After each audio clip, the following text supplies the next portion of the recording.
They say you can't make the same mistake twice. And they also say you can take a girl out of the village. But it's hard to take the village out of the girl. Candace was about to put both sayings to the test. Returning to her hometown of Griffith Town was never in Candace's plans. She hoped it would never happen. Candace dreamed of shedding every last trace of her small town upbringing. At 16, she moved to the city, enrolled in university, all on her own. She excelled academically, sacrificing sleep during exam periods. Anything to avoid being expelled. Anything to avoid going back to the suffocating Griffith Town, where there seemed to be no prospects or opportunities. She dressed like a city girl, or at least tried to. Looking back, Candace finds it amusing. Nonetheless, returning to the village felt like a punishment from the heavens. But against all odds, she succeeded. She graduated from university, became an engineer, just as she had dreamed. She landed a job at her dream company, Trasbridge. She was involved in bridge design, just as she had hoped. The pay was good, the prospects were promising, and then some. Work for 5 or 6 years, impress the higher-ups, and it's a straight path to the company's main branch in New York. Candace dreamed of living in a big city, often imagining her future life. These fantasies were largely fueled by her favorite TV shows. Candace was certain that, like the heroines, she would buy expensive clothes and shoes, spend her free time in bars and cafes. The image of a young woman rushing to work with a cup of coffee haunted her. She wanted to be just like that. Beautiful, mysterious, undeniably fashionable and stylish. She even started a vision board, sticking photos cut out from fashion magazines onto it. And as expected, she looked at them every morning and evening. Candace fervently believed it would help, but Candace never made it to New York. No matter how hard she tried. She took on all sorts of tasks from her superiors, stayed late at work, didn't even rest on weekends, just to finish endless drawings and calculations. She believed it would convey a simple message to her superiors. Candace is one of the best workers, and she deserves a promotion. But for some reason, her efforts yielded no results.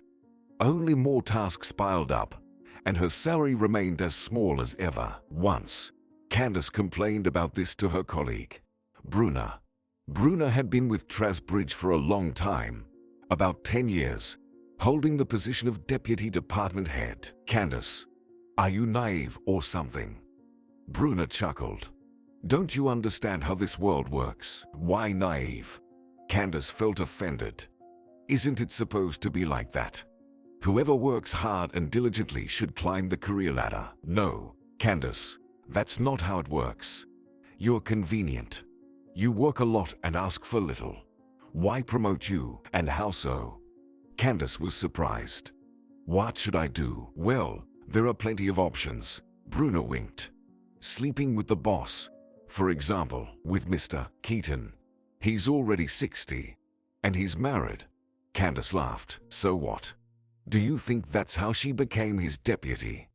Bruna shrugged indifferently. That's how, Candace. Men don't care how old they are, and they forget about their wives when they see a pretty face and long legs. It's just that this option isn't suitable for you. Wrong type. Why is that? Candace felt offended again. Could she not seduce her boss anymore? No, of course, she wouldn't do that. But Bruna's words hit a nerve. Why is it okay for some and not for others? You're a good girl, Bruna explained. Forgive me for saying so, but you're a good, proper girl. A workhorse. They trust complicated tasks to people like you. But bosses don't get involved romantically with them. Are you upset? Oh, come on. Or did you have your eye on Mr. Keaton? Ha! Candace burst out laughing. No, I didn't. I just wanted to transfer to New York. Well, maybe in 15 years they'll transfer you. Bruna shrugged.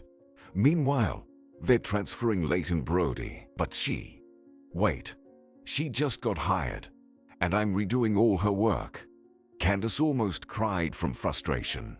Why? Because she's the daughter of an old friend of Mr. Keaton, Bruner explained. And he can't refuse her. So either wait or forget about such nonsense. That's how this world works. Candace couldn't shake off her conversation with Bruner for a long time. She even shed a few tears when she got home. She truly felt terribly naive, unable to grasp the obvious. Eva got her position for her looks. Leighton was headed to the big city just because she was born into the right family. And there was Candace, just a regular girl from Griffith Town. A workhorse. Nothing more. New York wasn't in the cards for her. She'd spend her whole life in her drafting department. Until retirement. Maybe she'd get to see New York on a business trip if she was lucky. Candace resigned herself to it. Well, Bruner was right. Some people had to settle for less. Candace had already achieved decent results. Her mom worked as a simple dairy farmer, and her dad left the family when she was barely 4 years old. Yet she managed to attend college after high school, and she stayed in the city, never returning to Griffith Town, just as she had dreamed. True, Candace lived in a rented apartment, but who knows, maybe she'd be able to save up for her own place. She did have an apartment in Griffith Town, in an old apartment building, left to her by her grandfather. Candace wanted to sell it, but who would buy it? There weren't many people eager to live in Griffith Town. And if someone did buy it, it would be for a cheap price. So the apartment sat idle, just in case. And then she met Barry, her future husband. Candace knew right away that Barry would be her husband. She used to not believe in intuition, let alone love at first sight. But when Barry showed up in their department, it was like a lightning bolt struck her. Yes, him. Smart, handsome, with a great sense of humor. He was a couple of years younger than Candace, but that didn't bother her. Apparently, Barry felt something too because he started showing Candace attention from the first days. Then he told her that when he first met her, he felt the desire to start a family. Candace just laughed at his words. She was just ordinary, nothing special.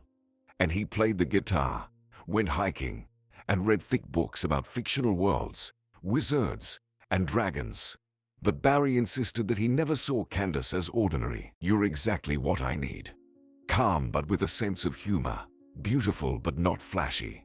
Smart but not pretentious. The perfect balance in everything, he often said. They got married a year later. Candace developed a liking for hiking and books about fictional worlds. It was important to her to have something to talk about with her husband. Not just work. Barry appreciated her efforts and supported her in every way. He even suggested she learn to play the guitar so they could sing together by the campfire songs from the 60s, which Barry simply adored. Candace never did learn to play the guitar. She didn't have the time. Now she had to juggle not only work, which hadn't decreased, but also the household. But they lived together with Barry's mom, Patricia. Patricia didn't warm up to Candace. No, she wasn't the classic mother-in-law who wouldn't accept any daughter-in-law. There were no scandals. No reproaches about Candace not taking care of Barry properly either. But Patricia was so cold towards Candace that she always felt awkward in her presence. Patricia was particularly displeased with the fact that Candace came from the village, a daughter of a dairy farmer. What a mismatch. Patricia herself was an engineer, just like her late husband. And her father was an engineer, and his father before him. And here, Candace overheard Patricia's conversation with her friend on the phone one day. Well, I didn't object, Patricia complained. But, with such a pedigree, you can't ever turn a girl from the village into a city girl. I don't even pretend to. But habits, customs, you can't shake those. I worry about how she'll raise the kids. Candace never quite understood what habits and customs Patricia was talking about. She didn't blow her nose in the curtains, didn't spit on the floor through her teeth, and didn't try to start breeding chickens or sheep on the balcony. It wasn't until later that Candace realized Patricia simply needed to feel superior to her daughter-in-law. It was nice to think of Candace as a country bumpkin who somehow found herself in their educated family. Realizing this simple truth, Candace felt a bit more at ease. They just had to endure a bit longer, and then they would buy their own apartment. And Patricia, with her haughty expression and pursed lips, would only see Candace on holidays. But they never did buy that apartment. A year after the wedding, Patricia had a stroke. She became a vegetable, couldn't work or talk. All their savings went into her treatment. Barry was desperate. He even turned to healers. Healers came to the apartment, muttered something over Patricia, waved bundles of herbs over her, and sprayed murky water from a bottle. But it didn't work, which didn't really surprise Candace. Doctors didn't say anything definite. Would Patricia get back on her feet soon? Or maybe never? Believe in miracles. Wait, they said. Candace had to leave her job. Someone had to take care of Patricia. Darling, it's just for a few months. Her husband said, I'll ask for a raise. We'll have more money. We'll find a caregiver for Mom. Candace agreed. She had to support her husband, be his backbone and support, especially in such a situation. But caregivers were too expensive. They couldn't afford it. Candace quickly learned the caregiver profession. She had to monitor Patricia's vitals, feed her spoonful by spoonful, give her injections a couple of times a day. At first, it wasn't easy for Candace. She missed her work, felt like a shut-in. The only thing that helped her was the thought that it was all temporary. She just had to endure a little longer, and Barry would come up with something. He was so smart, so talented. Plus, his bosses held him in high regard. 6 months passed. Then a year. Nothing changed. Barry went to work, came home late in the evening, spent a little time with his mother, then went to bed after eating the dinner Candace prepared. He repeated that they just had to endure a bit longer, just a little bit more. They had already promised that he would get a promotion next year, and his salary would be much higher, just enough to afford a caregiver. And Candace could go back to work again. You're amazing. I'm so glad I can rely on you, he would tell her.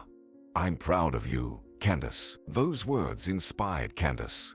Yes, it was tough for now, but her husband would surely appreciate her efforts and love her even more, because he couldn't possibly not understand the sacrifices she was making for him. But Barry didn't appreciate the sacrifice.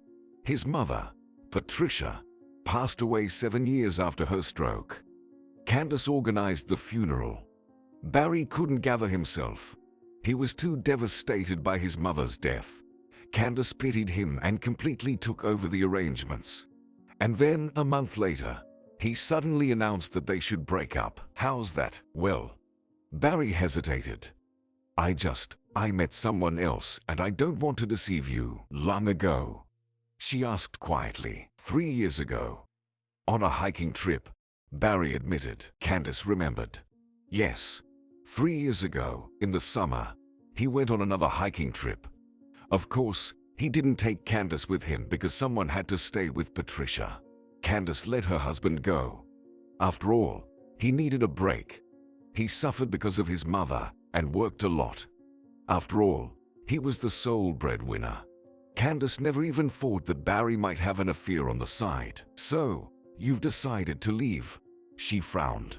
Now, when I'm no longer needed. But that's not it, Barry exclaimed. Do you think I used you?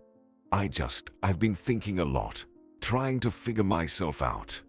And after my mom, after what happened to her, I realized that life is short, and I don't want to ruin yours. First of all, you'll find someone who will truly love you. How noble, Candace muttered. And what's next? Well, what's next? The jointly acquired property doesn't include the apartment, Barry said. So, I'm supposed to pack up and leave. The woman continued his thought. And not interfere with you building a new happiness, right? You've got it all wrong, Candace. Barry looked at her with an innocent gaze. What did you expect? We can't continue living together, now that you no longer need a free caregiver. Candace yelled. You know what? I'm just an honest person." Barry cut her off. "I needed time to make a decision." Candace didn't bother to ask why Barry made the decision now, when his mother was gone. Well, at least he didn't ask her to help with renovations, only to bring his new sweetheart into a finished home. That same evening, she left home. She had a little money, which she had been saving on her own card from the funds her husband allocated for household expenses. Candace spent the night in a cheap hotel in a cramped, single room. She didn't sleep. She was thinking about what to do next. Get a job. After such a long break in her career, she was unlikely to find a good position and a high salary. And she had forgotten everything during those 7 years of taking care of a bedridden patient. Candace was unbearably hurt by her husband's betrayal. No, there were no agonizing reflections on his part. He just waited for his mother to die so he could start building a new life. He knew everything and planned it all in advance. After all, you don't bring a new spouse to Patricia's deathbed. Although it would have been amusing, Candace blamed herself. How foolish she was. She relieved Barry of all responsibilities, gave him the opportunity to relax, go on his favorite hikes, socialize, while she was stuck within 4 walls. And what did he see when he came back? Candace in a faded t-shirt and dirty, stretched out sweatpants, with a bun on her head. She didn't take care of herself or dress up. Why bother when no one sees her? And her husband, as she thought, should just accept her as she is. He didn't owe anyone anything. She realized. It all turned out great. No job, no family, no apartment. If Candace from today told her former self many years ago, that naive Candace, who glued pictures of expensive perfumes and business jets onto her vision board, she would never have believed it. And how much time was wasted. She nearly went crazy sitting at home. She had only one outlet. At some point, Candace started writing by hand in thick notebooks she bought at the nearest supermarket. At first, she wrote down her schedule for the day, then some memories, thoughts, and then she wrote a story, and then another one. In her stories, strong heroines bravely overcame various obstacles. They charmed handsome wealthy men, investigated crimes, and even toppled government coups. As for Candace herself, after finishing writing, she went to wash the sheets or cook steamed vegetables for Patricia. She had accumulated 15 notebooks, completely filled. She remembered her hobby and bitterly smiled. And who needed all this? Nobody. With these notebooks, one could only start a fire in the village. In the village, Candace remembered Griffith Town. The river, the abandoned church, the mansion converted into a hospital. Several multi-story buildings, one of which housed her apartment, and tiny houses, one of which her mother lived in. Mom. Candace felt a deep longing. They rarely saw each other in recent years. A couple of times a year at most. Candace realized she wanted to go home, at least for a while, to regain strength, to recover, to walk through the forest she knew since childhood, and to swim in the river. All right, home it is. Decision made. A couple of months, and she'll be able to come back here, to the city, with renewed strength and a desire to live. Because for some reason, that desire has vanished. When Patricia was sick, Candace often imagined what she would do once she was free from her duties. She wanted to go to the sea with her husband, wanted to completely change her wardrobe, toss out the worn-out clothes, and buy all new ones. And she also dreamed of going to a hair salon, not just any salon, but an expensive one where they would transform her silly bun into an elegant hairstyle. But Barry decided otherwise. 7 years of Candace's life were wasted. No, not wasted. She wasted them herself. She threw them away for someone who wasn't worth it. Even if he played the guitar wonderfully, sang, and read books about brave warriors and beautiful princesses. Barry now has his princess, and the servant can return to her native village, and she can be safely forgotten. After all, in her husband's life, Candace is just a secondary character, and readers only pity secondary characters when they die, and even then, not for long. Candace fell asleep in tears, and in the morning, she called her mother and said she would be coming soon. For long? Her mother asked. I don't know. Candace replied. I see, sighed the woman. I'll be waiting for you. I'll bake your favorite pie. Suddenly, Candace desperately wanted her mother's pie. She sniffled and hung up the phone. From the hotel, she went to collect her things. Barry was at work, which pleased Candace. She didn't want to talk to him or even see him. There weren't many things, at least not what she wanted to take with her. A couple of shirts, jeans, a few t-shirts, her favorite shampoo. Candace almost forgot her notebooks with stories. She wanted to throw them away, but after thinking for a while, she decided to put them in her suitcase. Let them be. After all, so much time was spent on them. Thinking about wasted time was both sad and funny at the same time. As a final touch, Candace left a note for her soon-to-be ex-husband. Something like, "We'll settle the divorce later. I'll call you in a week." She left the note on the mirror. She wanted to leave a lipstick mark on the note, as a small farewell prank. But she changed her mind, and she didn't have any lipstick anyway.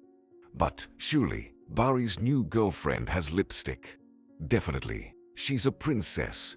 After all, Candace pushed that thought away and firmly closed the door. She probably won't return to this apartment again. At the bus stop, Candace boarded a bus and headed to the train station. In 3 hours, she would be in Griffith Town, seeing her mother, eating pie, and going to sleep. And she'll sleep for a whole eternity. And now she's on the train, absolutely clueless about what to do next. Candace bought some women's magazine at the station to pass the time. Cooking tips, fashion, parenting advice, something from the lives of normal people. Women whom their husbands didn't abandon after dedicating years of their lives to caring for their sick mother. Candace wanted to cry. That's how her life was supposed to be. And she believed it would be. Once upon a time, she believed. Now what? She's already 30. If it weren't for Patricia's illness, she might have been a mother by now, living in her own apartment. And Barry wouldn't have left her for someone else. Candace wiped away a tear. Candace, is that you? A plump young woman in a flowery sundress sat down next to Candace. Candace didn't recognize the woman. It's me. She nodded. What? You didn't recognize me? The woman laughed loudly and slapped her on the shoulder. Well, try to remember. Candace looked closely at her interlocutor. A pleasant face, a friendly smile, long raven-colored hair, dark brown, almost black eyes. Veronica, exclaimed Candace. Yes, it's me. Veronica nodded. And here I thought you wouldn't remember me. Yes, I've gained weight, of course, but not to the extent that you wouldn't recognize me. Right. Candace couldn't help but smile. Candace and Veronica were classmates. Candace was diligent, always getting straight A's. Veronica, on the other hand, was a troublemaker, constantly skipping classes, and even smoking behind the school. Starting from the 9th grade, she started wearing short skirts, which earned her a lot of reprimands from the teachers, and Veronica wore bright, flashy makeup. Boys chased after her, but she just shrugged them off. Such beauty won't be yours, for sure. Veronica's mom was constantly called to school, but it had no effect. Her name was Stephania. It seems she wore even brighter makeup than her daughter. She would come, deliberately smoke on the school porch, and march to the principal's office, gathering admiring glances from the high schoolers. Naturally, those conversations didn't lead to anything. She promised to talk to her daughter, but nothing changed. Candace even thought that mother and daughter shared the same wardrobe, and they weren't going to change it under any circumstances. It was rumored that Stephania was a real gypsy who ran away to marry a local guy. But the marriage never happened. Her lover left her, and she gave birth to Veronica, settling in Griffith Town, where she worked as a cleaner on a local farm. Where a cleaner got the money for such revealing outfits and cosmetics. No one knew. People in the village were afraid of her. They didn't quarrel with her, but they didn't socialize much either, which suited the woman just fine. After school, Veronica went to New York. Candace thought her decision was foolish. First, what would she do there without a proper education? Second, everyone knows what happens to provincial fools who decide to conquer the big city at 18. Candace considered herself smarter, but apparently she was wrong, because now they met on this train taking them both to Griffith Town, back to where their journey began. Thank goodness. Veronica shook her head. Have I aged so much? No. I just didn't recognize you right away. Candace smiled. Sorry, it's been a while since we last saw each other. True. Veronica adjusted the strap of her dress slipping off her shoulder. How have you been? They say you finished university, got married. Now visiting your mother. Ha, finished university, got married. Candace sighed. But she hesitated. She didn't want to tell Veronica what happened. It was embarrassing. Did he turn out to be a jerk? Veronica sympathetically asked. Candace nodded. Yeah. I took care of his paralyzed mother for 7 years. Didn't work. And him. He found someone else. While hiking. Oh, women. Veronica sighed. So, you read advice on how to be a wise woman. Ha. Like, a man shouldn't take care of the sick. He should focus on his career. And you, just be a good housewife. Right. And Candace sadly nodded. Well, it's still hard to see Mom like that. Veronica remarked. Was it easy for you then? Veronica crossed her arms over her chest. Do you want me to curse him? My mom taught me how. No need. Candace was alarmed. I'm kidding. Veronica laughed. Did you believe me? Although if I could, I'd curse many men. So, you're going to heal your wounds after all. It seems so. Candace replied grimly. I am too. To be honest. Veronica suddenly confessed. Candace looked at her surprised. Veronica didn't seem like someone whose heart was broken. Yeah. She spread her hands wide, her wrists jingling with delicate golden bracelets. I got involved with this guy. He said he was an honest businessman. But it turned out, and what happened? Candace asked quietly. A fuck. Veronica replied. I didn't know until some weird guys caught me on the street. What? Candace's eyes widened. Yeah. Don't shout. Veronica glanced around fearfully. Nothing special. They wanted to steal from me to get some money back from him. But you can't steal from me, you know. I hit one between the legs, sprayed the other in the face with pepper spray. Then I ran away from them. Well, Candace's eyes widened. So, you escaped. Veronica nodded proudly in response. Of course, they thought I was the kind of person you could scare like that. Right. No way. So I came home, asked my boyfriend straight up what was going on, and he confessed. What did I need that for? I didn't need that, Veronica declared. Yeah, of course, you didn't. Candace agreed. Exactly, Veronica said, fidgeting with her bracelets. So I told him I was leaving. And I left. If he wants me back, he can ask for forgiveness. Will you go back? Candace asked. I'll think about it. Veronica grumbled. Ah, and such a man. He used to take me to restaurants, promised to buy me a real fur coat. And I was foolish enough to believe him. Who doesn't want a fur coat? Ha! Candace didn't respond. The desire to own a fur coat was never something she understood. What was the point of putting such a strain on the family budget? It would be better to buy something useful. Something as useful as herself. Not a woman, but a dishwasher with a built-in vacuum cleaner. After these thoughts, Candace felt sad again. She had been used, and then simply thrown away like garbage. No kids? Veronica asked, pulling Candace out of her dark thoughts. No, Candace sighed. And that's good. You'll have more. Veronica smirked. From a decent man, not your scoundrel. And you're going to your mom's. Candace decided to change the subject. No. Mom went away. Veronica proudly smiled. To Australia. Well, exclaimed Candace. For work. She got married. Veronica said, pulling out her phone from her purse. Look at her. She's changed. Found herself a man. He took her with him. And off she went. And Veronica thrust her smartphone screen into Candace's face. The photo showed Stefania, almost unchanged after 15 years, wearing a hat and a checkered shirt. A bald man with a charming smile hugged her from behind. Well, that's great. Candace sincerely rejoiced. And my mom still lives in Griffithtown. We're all going to live in Griffithtown now. Veronica sighed. But what can we do, friend?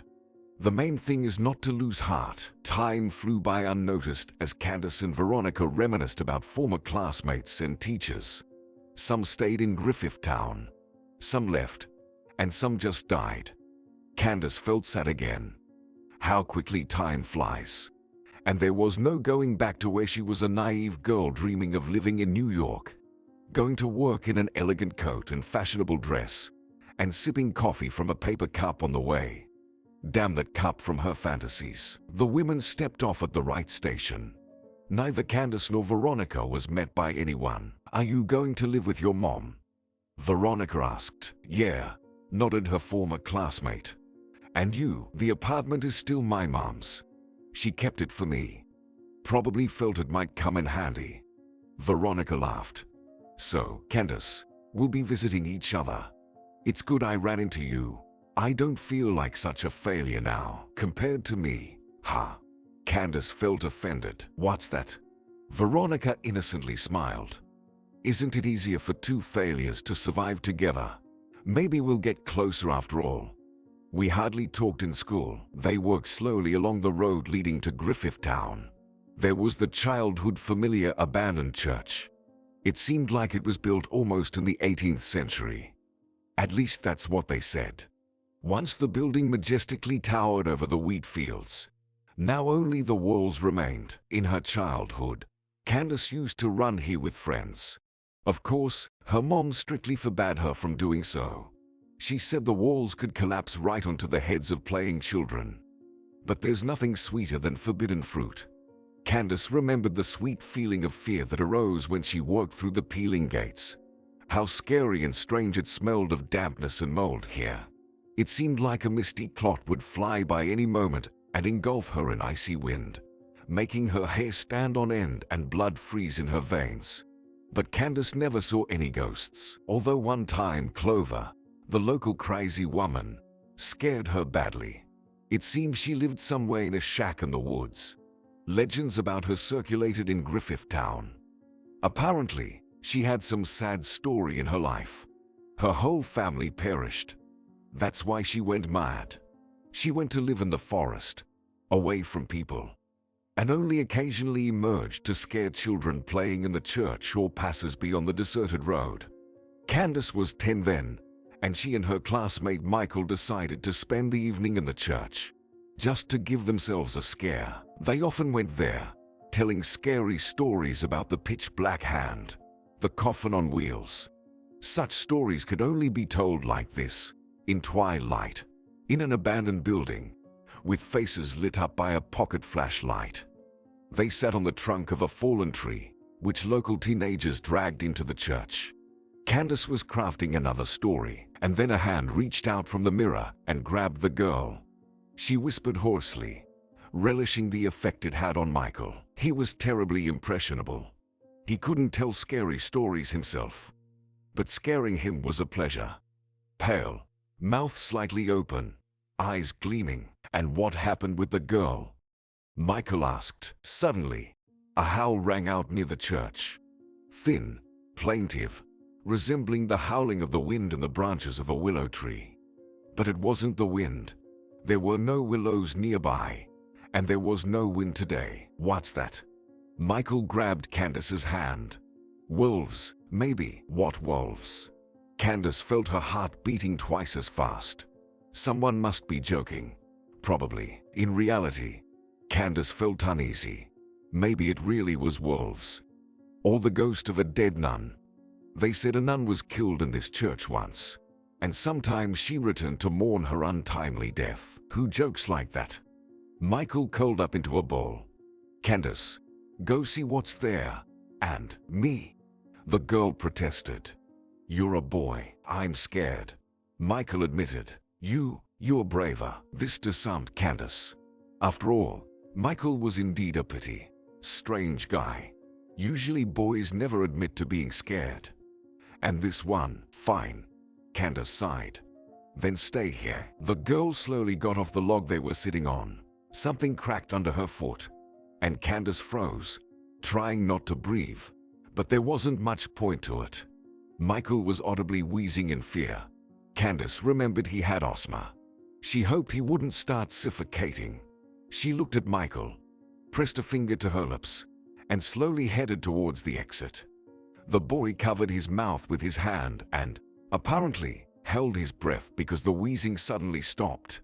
The howl echoed again. Candace felt like its source was closer now. Mentally, she promised herself she would never go to the church again.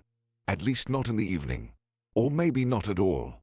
If, of course, she survived. Just in case, Candace picked up a stick from the floor. Step.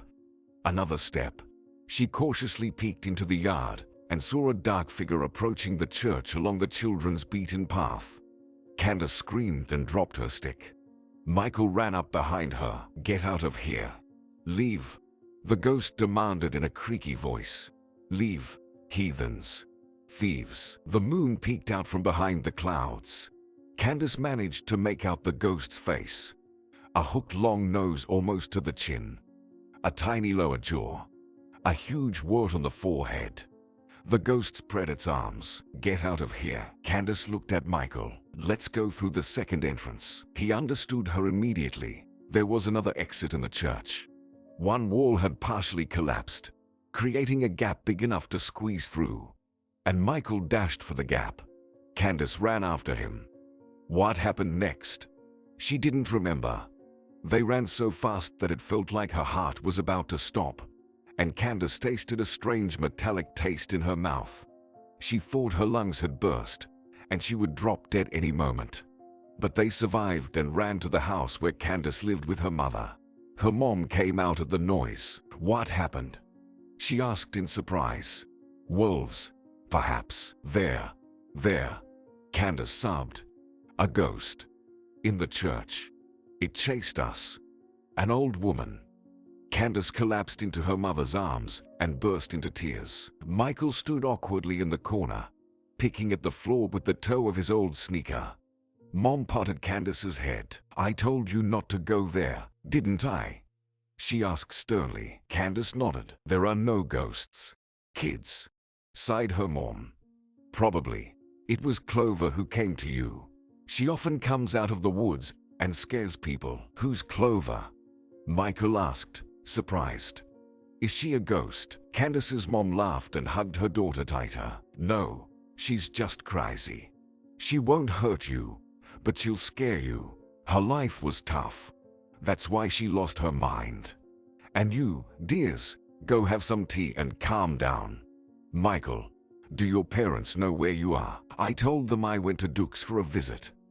The boy blushed. Oh, they still don't know anything.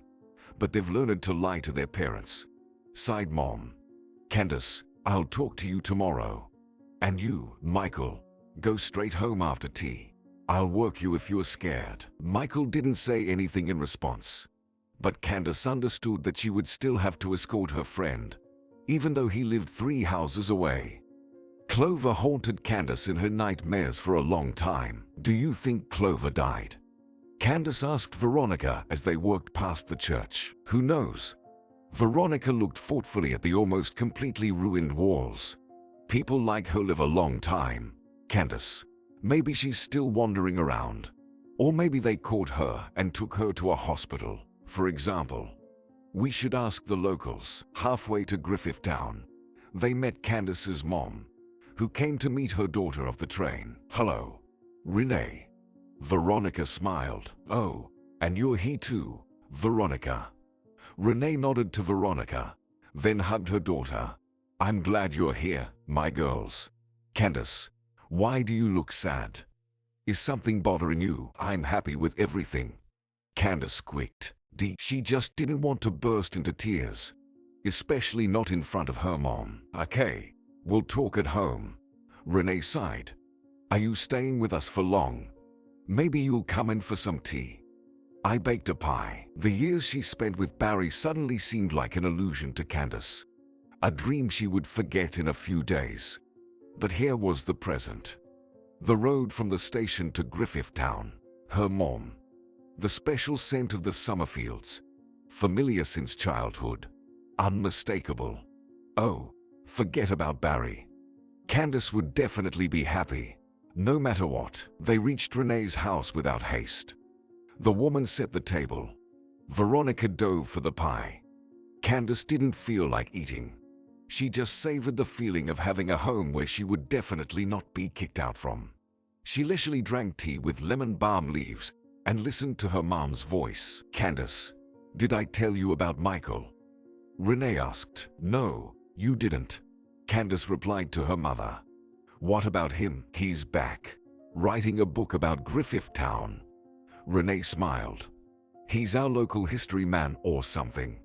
Can't remember. A historian. Huh? Veronica asked. Yes, exactly. He's wandering around, taking photos of things. He's become quite respectable. Olive gave birth a month ago. Well, you probably don't remember her. She's about 8 or 9 years younger than you. And also, Candace smiled at her mother. How good it was to be home. And she would definitely meet up with Michael. I wonder if he remembers how they ran away from the crazy Clover. And then had tea in this kitchen and laughed at themselves after finishing her 3rd cup of tea. Veronica sighed. Oh, I really don't want to leave. There's probably cobwebs and dust all over my apartment. I need to clean for a week, then stay. Renee offered her. We have plenty of space. I can put you in the small room or in the living room. You'll spend the night, and tomorrow we'll go to your place together and clean up. Really? Veronica beamed. Are you sure it's not too much trouble? No, it's not too much trouble. Renee patted Candace on the head, just as she used to do when her daughter was very little. Could I leave a child without help? And you are like children to me. Candace took her mom's hand and pressed her palm against her cheek. Home was good. They could help here. But what about in the city? The only close person in the city, her husband. Turned out he not to need her. Veronica took a shower and went to bed, complaining to the hostess about her terrible fatigue. Candace and her mom sat in the kitchen for a long time. Candace explained why she left her husband. Renee gasped, clutched her heart, and sighed heavily. Forget about him, dear, she said when Candace finished her story. He'll come crawling back to you. They always do. A man should be a rock, sticking to his decisions. But yours keeps changing his mind. Where do you find such rocks, Mom? Candace laughed. Your metaphors are beautiful, but it's not clear how to use that wisdom. Renee looked at her daughter with playful severity. Candace, figure it out for yourself. You're beautiful, my dear. You'll find someone better. What's his name? The oligarch. Candace desperately wanted to sleep. Mom, you can't imagine how much I love you. The next day, Candace went to Veronica's to help with the cleaning. There was a lot of work to do, and they labored until late in the evening. Well, you can live here now, Veronica finally declared. Oh, my back hurts now. It's a bit poor here, of course, but still, I'll repeat. You can live here. The setting indeed left much to be desired. Old furniture, a huge bulky wardrobe, faded wallpaper. But Veronica hoped she wouldn't have to live in Griffith Town for long. At most, a month. We had a fresh renovation. Everything's just as I like it. I picked the design myself. Veronica sighed. Andy said, do what you want. I'll give you the money. And he did. But did your man give you money? He gave me money for household expenses, Candace replied. The dust gave her a terrible headache, and Candace wanted to go outside for a walk in the fresh air for household expenses. Veronica mocked her. "Girl, why did you even marry for that? He used you, and you were happy about it." "I wasn't happy." Candace ran her hand through her hair. It felt like the dust had settled in them too. In her eyes, in her nose. There was no escaping it. "Listen, Veronica, let's go to the river and swim." "Sure." Veronica nodded. "I wonder what Indy's doing there. I'm really worried. They might kill him. It'll be a pity. He's actually a good man, just a bit dense." Candace didn't have a swimsuit. She only realized it now when she suggested going to the river. She and Barry never went to the beach, never went to the sea, just talked about it. When would they ever get the chance? Naturally, by chance, Candace meant the end of her mother-in-law's earthly journey. But now it seemed Barry would be going to the sea with someone else. Fortunately, Stephanie had a swimsuit in her closet that was almost Candace's size. "It's just a bit loose around the bust," Veronica remarked. "Your bust area isn't very developed, I must say." "Well, it is what it is." Candace ran her hand over her chest. "At least it's not a hindrance." "Yeah, but it's not much help either." Veronica showed off her décolletage. "I caught Andy's eye with this bust. I wore a low-cut dress at the restaurant. I think he didn't notice my face for the first 2 weeks." Veronica indeed had a magnificent bust. Candace was even a bit envious. But neither of them had much luck in life. So, it seemed, it wasn't about the bust. They stepped out of the house. The weather was pleasant. The sun was still shining, but it was starting to cool down in the evening. They walked along the road leading to the river, chatting about something. "I'm curious to see Michael," Veronica said. "Remember how much of a geek he was? Almost like you. And now, he's become a scientist, a local historian. That's what scientists do, right?" "Well, maybe." Candace hesitated. "He was collecting something about the history of Griffith Town back in school. Do you know it was named after a merchant? His surname was Griffith. His mansion was in the hospital building. Then, in the Revolution, the merchant's descendants disappeared somewhere. And did they live in that hospital? Well, it was almost demolished in the 20s, I think. Then it was rebuilt, and now it's a hospital." Candace shrugged. "But there are still some huge basements there, I heard." Michael wanted to explore them but was afraid of getting caught. They reached the river and settled on the bank, in the shade of a willow tree. "It's nice in the village in the summer," Veronica said. "Although it's even better at the sea. Andy took me to Dubai once. I want to live there. Luxury everywhere. And everyone's beautiful. All cool." "Yeah, it's not bad here either." Candace got up from the towel and looked around. There was no crowd at the river, which pleased her. Candace felt a bit self-conscious about her figure. She hadn't had time for sports, so she had a little belly, and her hips had filled out. She needed to go on a diet.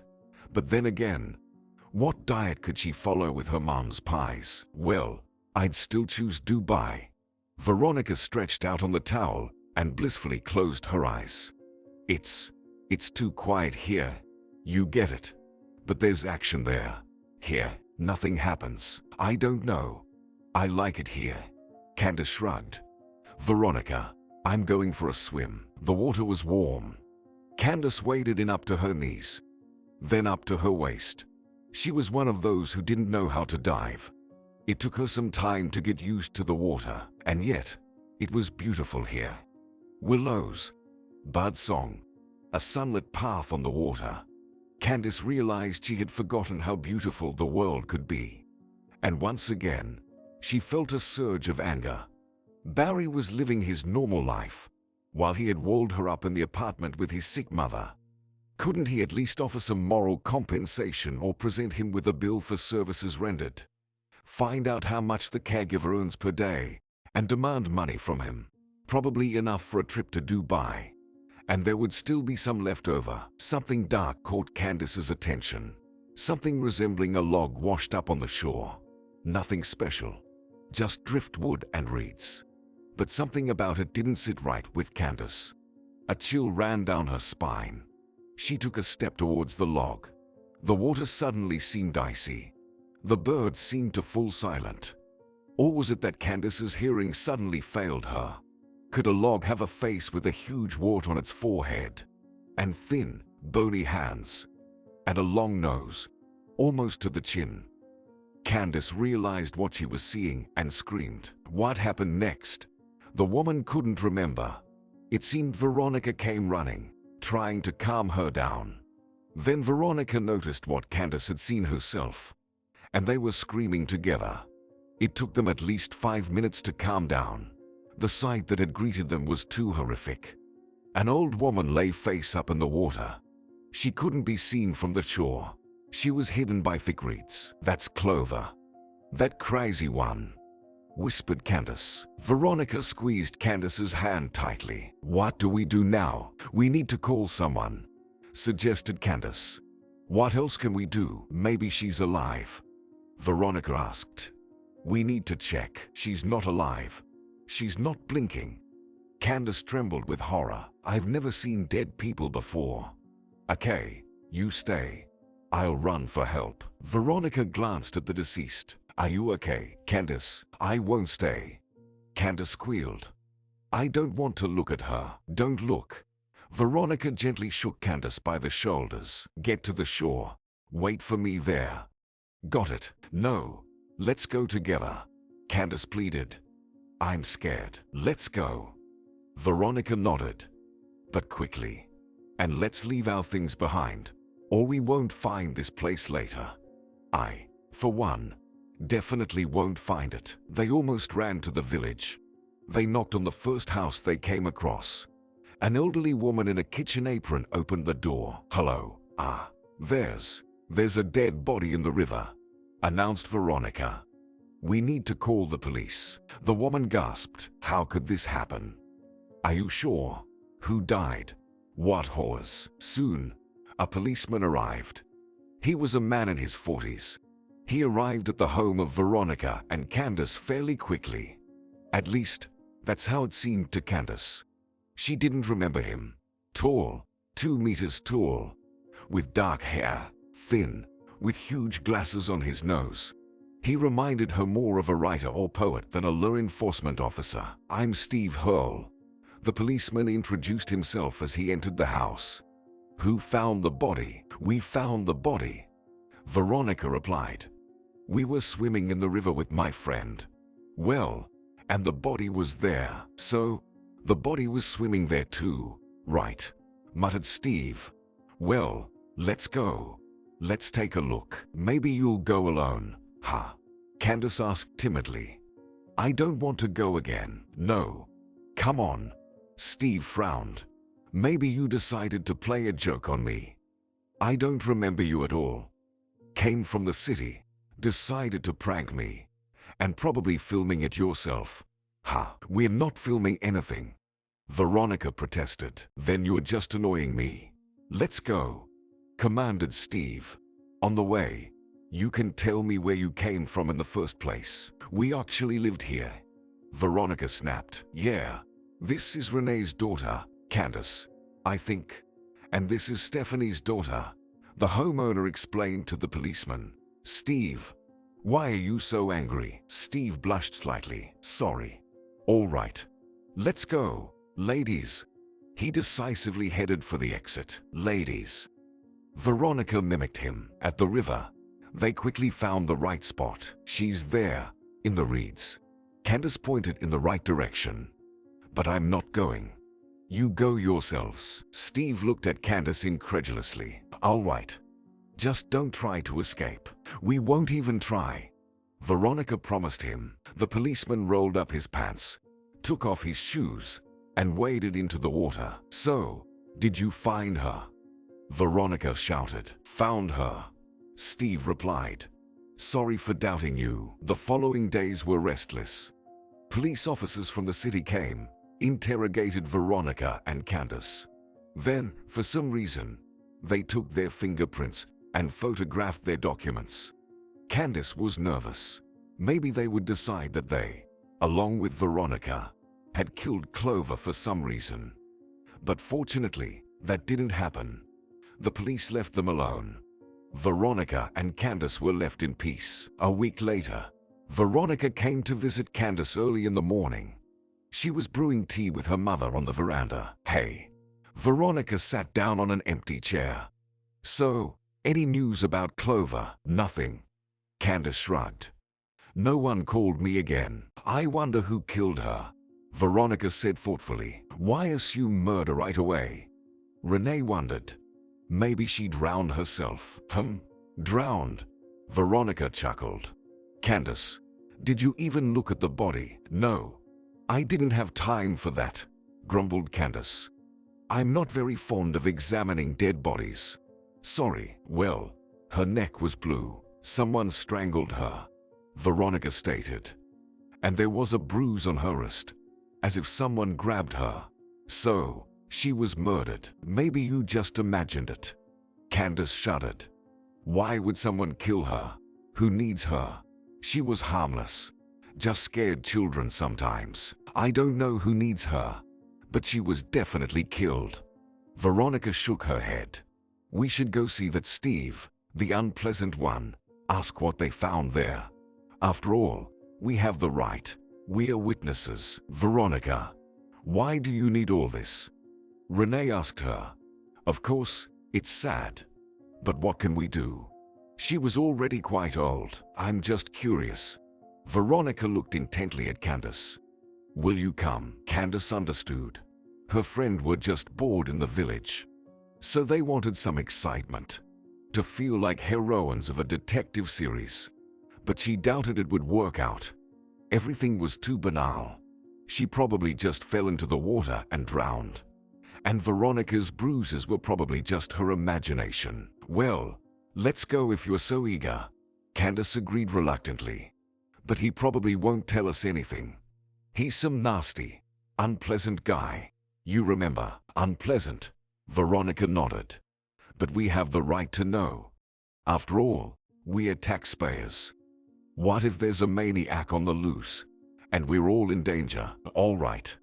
Let's go." "Mom, where does this policeman live?" "Oh, that's our sheriff." Hee. Renee chuckled. "He lives in the 15th house. And his office? Well, it's right at the hospital, on the ground floor. But he rarely goes to the office. Usually works from home." "Well, Candace, let's go. I can't wait any longer." All right, Candace said reluctantly. In reality, Veronica was terribly curious about what Steve would say. Although hoping for a miracle wasn't worth it, he was unlikely to decide to share any secret findings with them. Most likely, he'd ask them to leave him alone. The day was rather gloomy. Together with Veronica, they headed to Steve's place. But before reaching the policeman's house, Veronica suddenly stopped. "Wait a moment." She pulled out lipstick and powder from her purse and swiftly touched up her lips. Then she let her hair down from the ponytail, shook it out, and asked Candace, "So, how do I look?" She grinned at Candace, who looked surprised. "Are you planning to charm him or something?" "No. It's just that when a woman looks good, men are more willing to share information with her." Veronica winked. "Admit it. You're just bored," Candace said.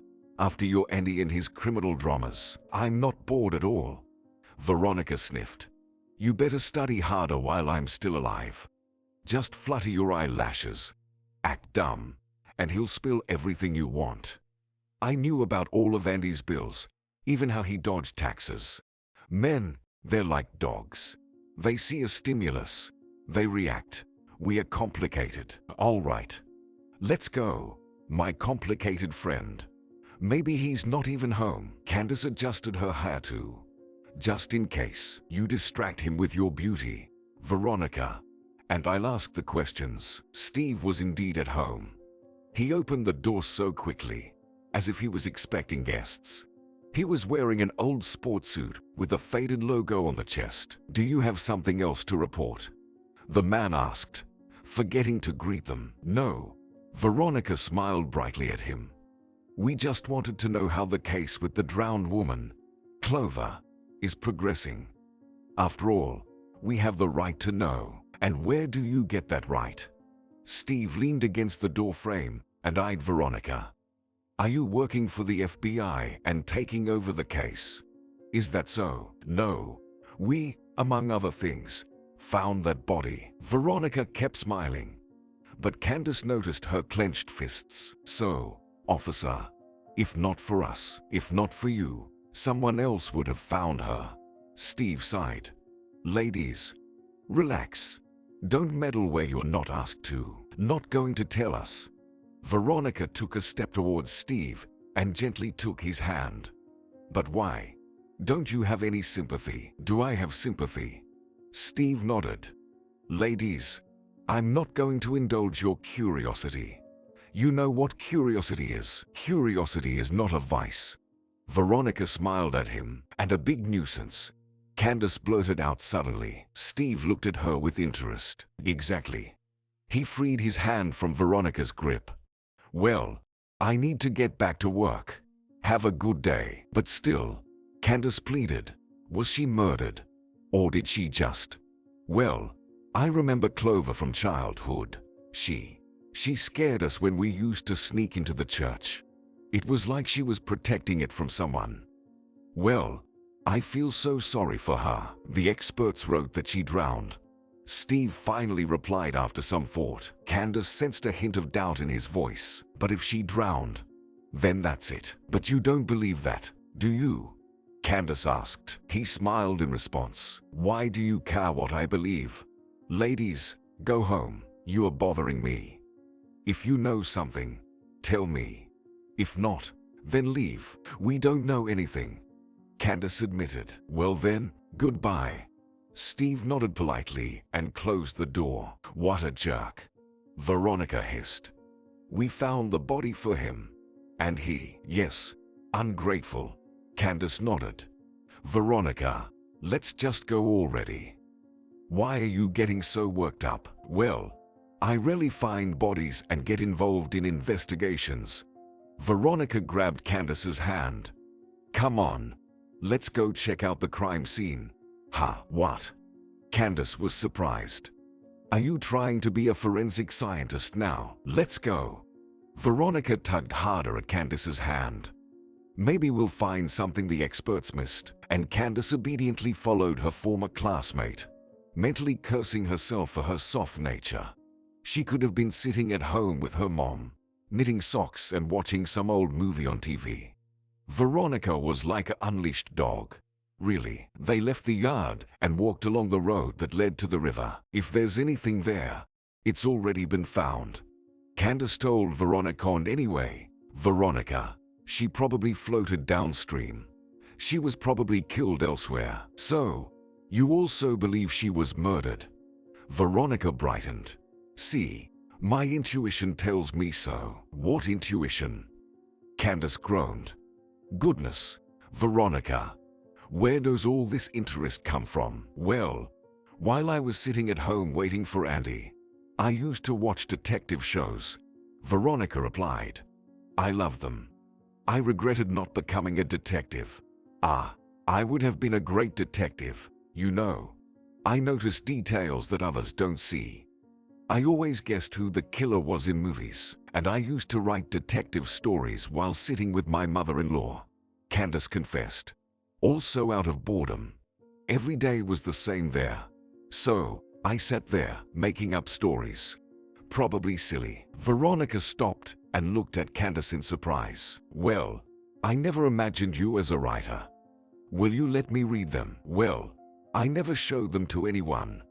Candace felt herself blushing. Veronica, it's all nonsense. Who would be interested in that? Come on. Veronica demanded. I'll tell you what to change, if anything. And then we'll publish books together, make loads of money. Andy will see it and go crazy. And yours too. They'll realize what women they've lost will be like. Like two Agatha Christies. Candace listened to Veronica with half an ear.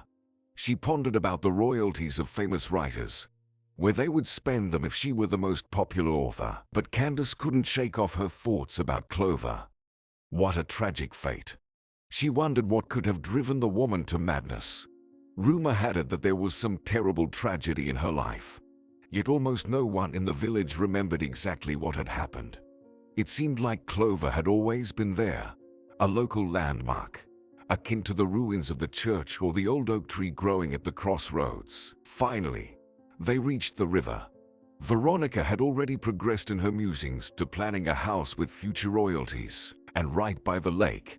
Candace, she declared, living by the water is beneficial. You age slower there. It's the humidity. Looks like it's here. Candace interrupted her. Yes, I remember this willow. We used to sit under it back then. So, shall we go looking for clues? Veronica asked. Veronica kicked off her sandals and headed towards the water. Come on, Candace. Why are you standing there? Candace sighed and took off her sneakers. Arguing with Veronica seemed futile. They waded into the water, knee-deep, and started walking along the reeds. Candace didn't notice anything suspicious. The gloves must have been left by the experts. Probably. She pointed to a blue latex glove hanging on one of the reeds. We probably won't find anything else. Veronica, I'm telling you, everything has been found. But her friend couldn't be stopped. Her eyes were burning with excitement. She must have been here, right? Veronica asked, stopping in her tracks. Well, seems like it. Candace hesitated.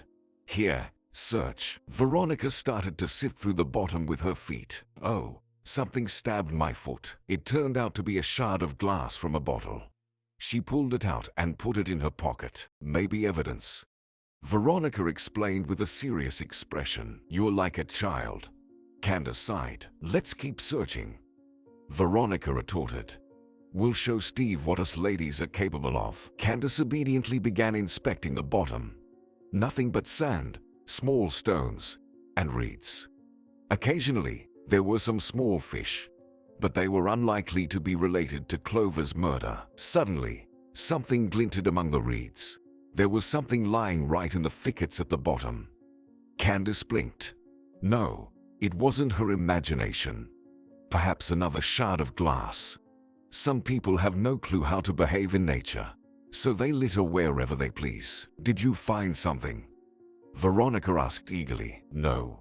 Or maybe yes. Candace took a few steps towards the strange object and crouched down. She squinted at it. It looks like some sort of jewelry. Probably. Children were playing, and some girl lost her bracelet or earring. Candace reached out and retrieved the piece of jewelry from the water. What's that? Veronica jumped over to her friend, almost losing her balance and falling into the reeds. Candace handed her the find. It was an earring, quite large, golden, with a huge red stone surrounded by smaller stones. The earring resembled either a drop or a pear in shape. Looks like some trinket. Candace sighed. Someone lost it, probably cheap. Too big to be a real gem. Veronica looked at her former classmate in amazement. It looks real. Candace, I don't understand how they didn't find it. Oh, come on. It can't be real. Candace skeptically smiled. It's too huge. You see, I understand that your ex never gave you any jewelry. Veronica squinted. But Andy, my ex, he gave me plenty. I left them all when I left. Silly, wasn't it? They couldn't have missed something like this. Candace doubted. They could have, Veronica said, stuffing the earring into her pocket. They very well could have. We should give it to Steve, Candace suggested. He'll know what to do. Yeah. Veronica patted her pocket. If he didn't find it, then it's ours. And we'll find the killer. Swimming. A familiar voice of Candace came from the reeds. Steve was approaching them. His face was grim. Just taking a stroll. Veronica lied to him. Is it against the law? Aren't there any other places to stroll? Steve approached them, squinting skeptically. Ladies, stop amateur sleuthing. You came, and you are hindering my work. The case is closed. Clover drowned. Maybe she fell from the shore, Maybe she decided to take a dip at night. But you also came, probably doubting that she drowned. Drown herself, Candace speculated. So, what are you looking for? Not us, right? Not you. Steve agreed. Please leave the crime scene however you want, Veronica replied, flashing her eyes. Good luck with the investigation. She headed towards the shore. Candace gave Steve a guilty smile and followed her friend. I don't like him, Veronica declared, slipping on her sandals. Thinks he's someone special. But really, he's just an empty suit. I can see right through those types. Why didn't you give him the earring then? Candace asked. What if it's important? I won't give it to him. It's our clue. We'll investigate. And we'll find out who killed Clover. I'm telling you. Veronica insisted. Where would she get earrings like that, Veronica? Candace shrugged. She lived in the woods.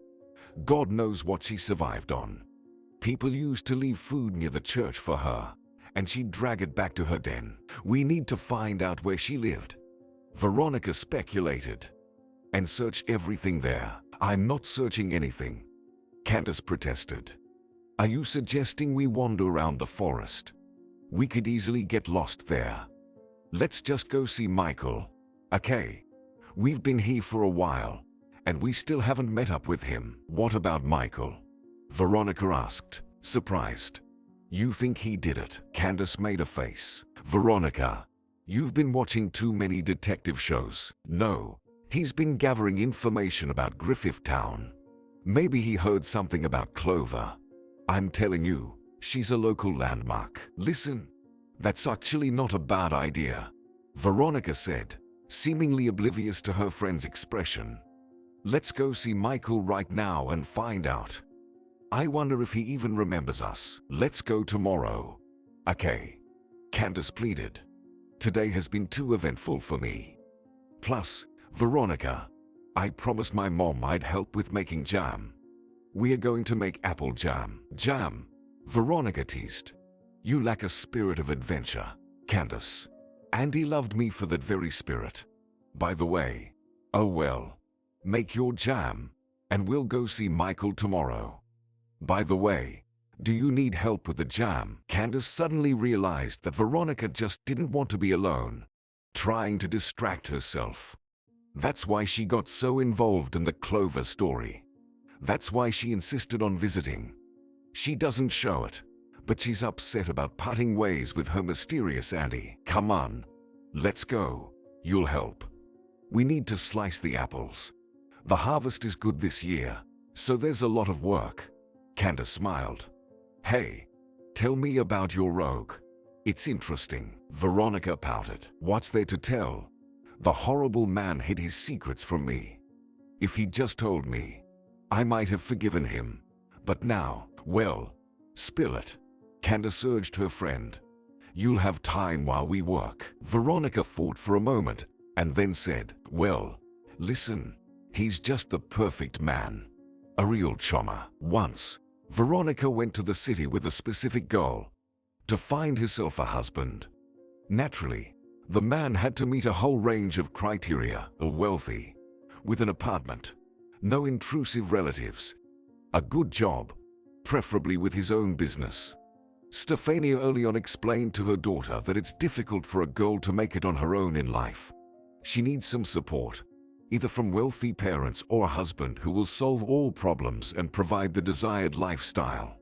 Veronica didn't have wealthy parents, so she had to hope for a husband. At first, luck wasn't on her side. She got a job as a dishwasher. There was barely enough money to rent a room on the outskirts. There was no time left for searching for a prospective husband. Veronica would come home and collapse exhausted on the couch, and then go back to work. She quickly realized that this wasn't going to work. She asked to be transferred to the position of waitress. Veronica worked in a small restaurant with very democratic prices. Usually, students and young couples in love, who couldn't afford fancier places, frequented it. But Veronica believed that one day some oligarch would come in, notice her, and take her to his penthouse or country mansion. 3 years went by. The oligarch never appeared. Only middle-aged drunken visitors would approach Veronica, who weren't her target audience. However, one romance did happen. The man was handsome and claimed to earn a good living. He boasted about recently buying an apartment downtown and hinted that who knows, maybe he would move there together with Veronica.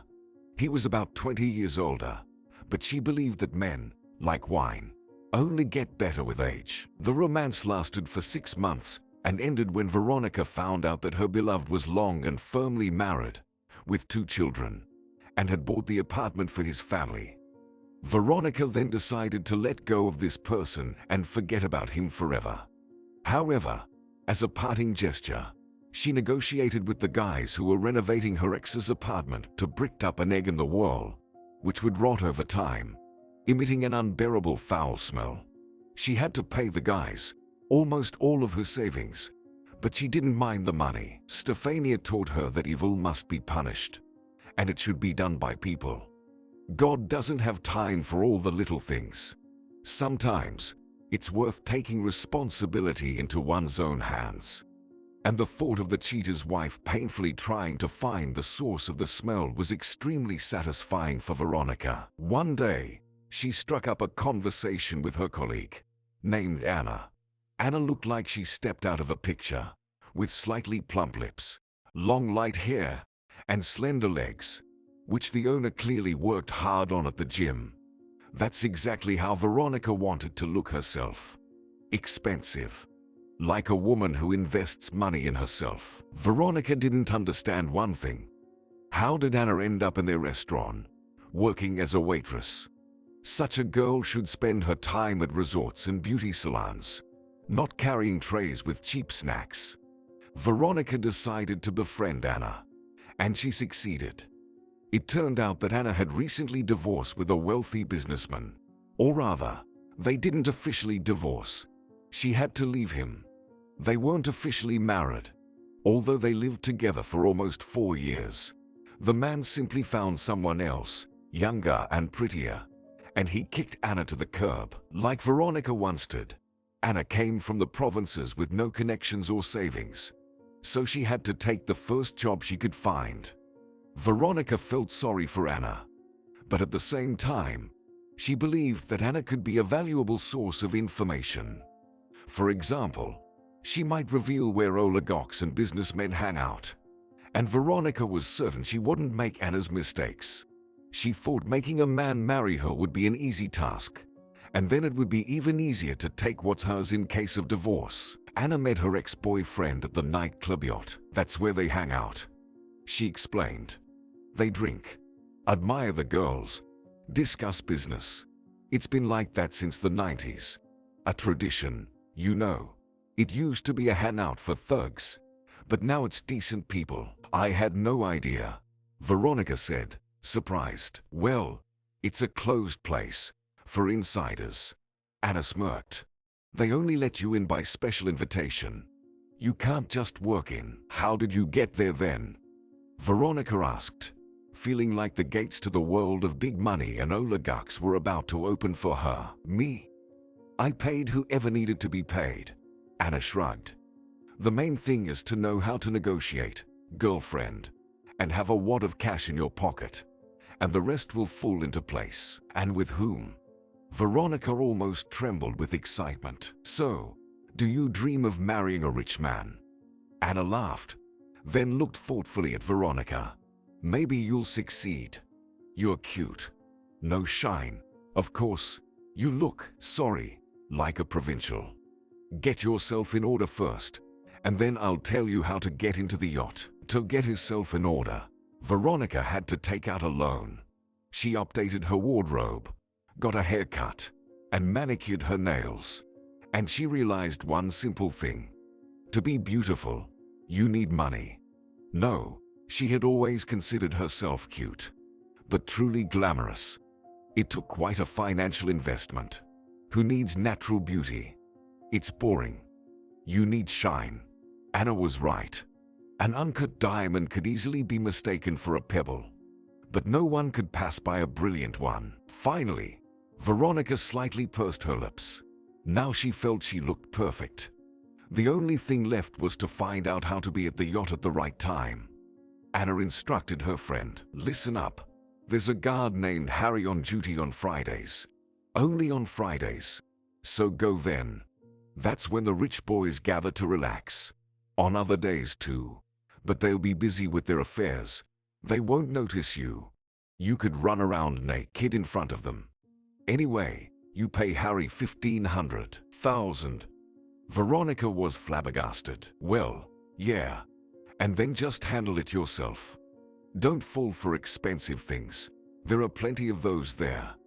No need to waste time on them. Look at their behavior, their demeanor.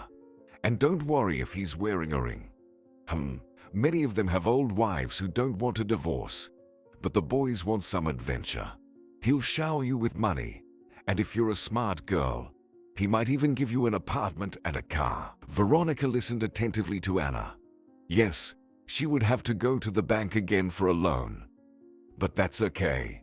It's her investment in the future. A good investment. At the yacht, Veronica made her way in and was slightly disappointed. She even decided that Anna had tricked her, and she had wasted 1,500 for nothing. Nothing special. Tables in the center, a raised platform with a pole for exotic dancers, a bar counter, and for what had Veronica paid such money? Just an ordinary place. Even the restaurant where she worked looked more respectable. Veronica settled at one of the tables, ordering an indecently expensive champagne. Her mood was spoiled. No wealthy man would come here, but Veronica was mistaken. Luck was on her side that same evening. She pulled her lucky ticket and met Andy. He just sat down next to her and asked, "Alone?" Sighed Veronica. Well, he certainly didn't look like a wealthy man. Just a regular t-shirt, jeans, sneakers, maybe except for the haircut. Clearly done in a good place. Veronica noticed such details right away. 40 to 45 years old. Athletic. With a charming smile. Well, maybe not an oligarch, but quite pleasant. Good enough for a fun time. "I'm alone too. I'm Andy. Can I buy you a drink?" he offered. "I'm Veronica." "Sure," she smiled. "Never seen you here before," Andy said, taking the menu and scanning it. "Would you like a salad?" Veronica grimaced. "How banal. Salad. I'll have one." She nodded. "And more champagne." "It'll be done, lovely lady." Andy raised his hand to get the waiter's attention. "So, shall we get to know each other?" They started talking. He didn't say anything specific about his job. Like, he had his own small business. But he passionately talked about tourism, which apparently he had been passionate about for a long time. By the end of the evening, after they had danced and had a couple of glasses of champagne, Veronica received an invitation for some kayaking trip.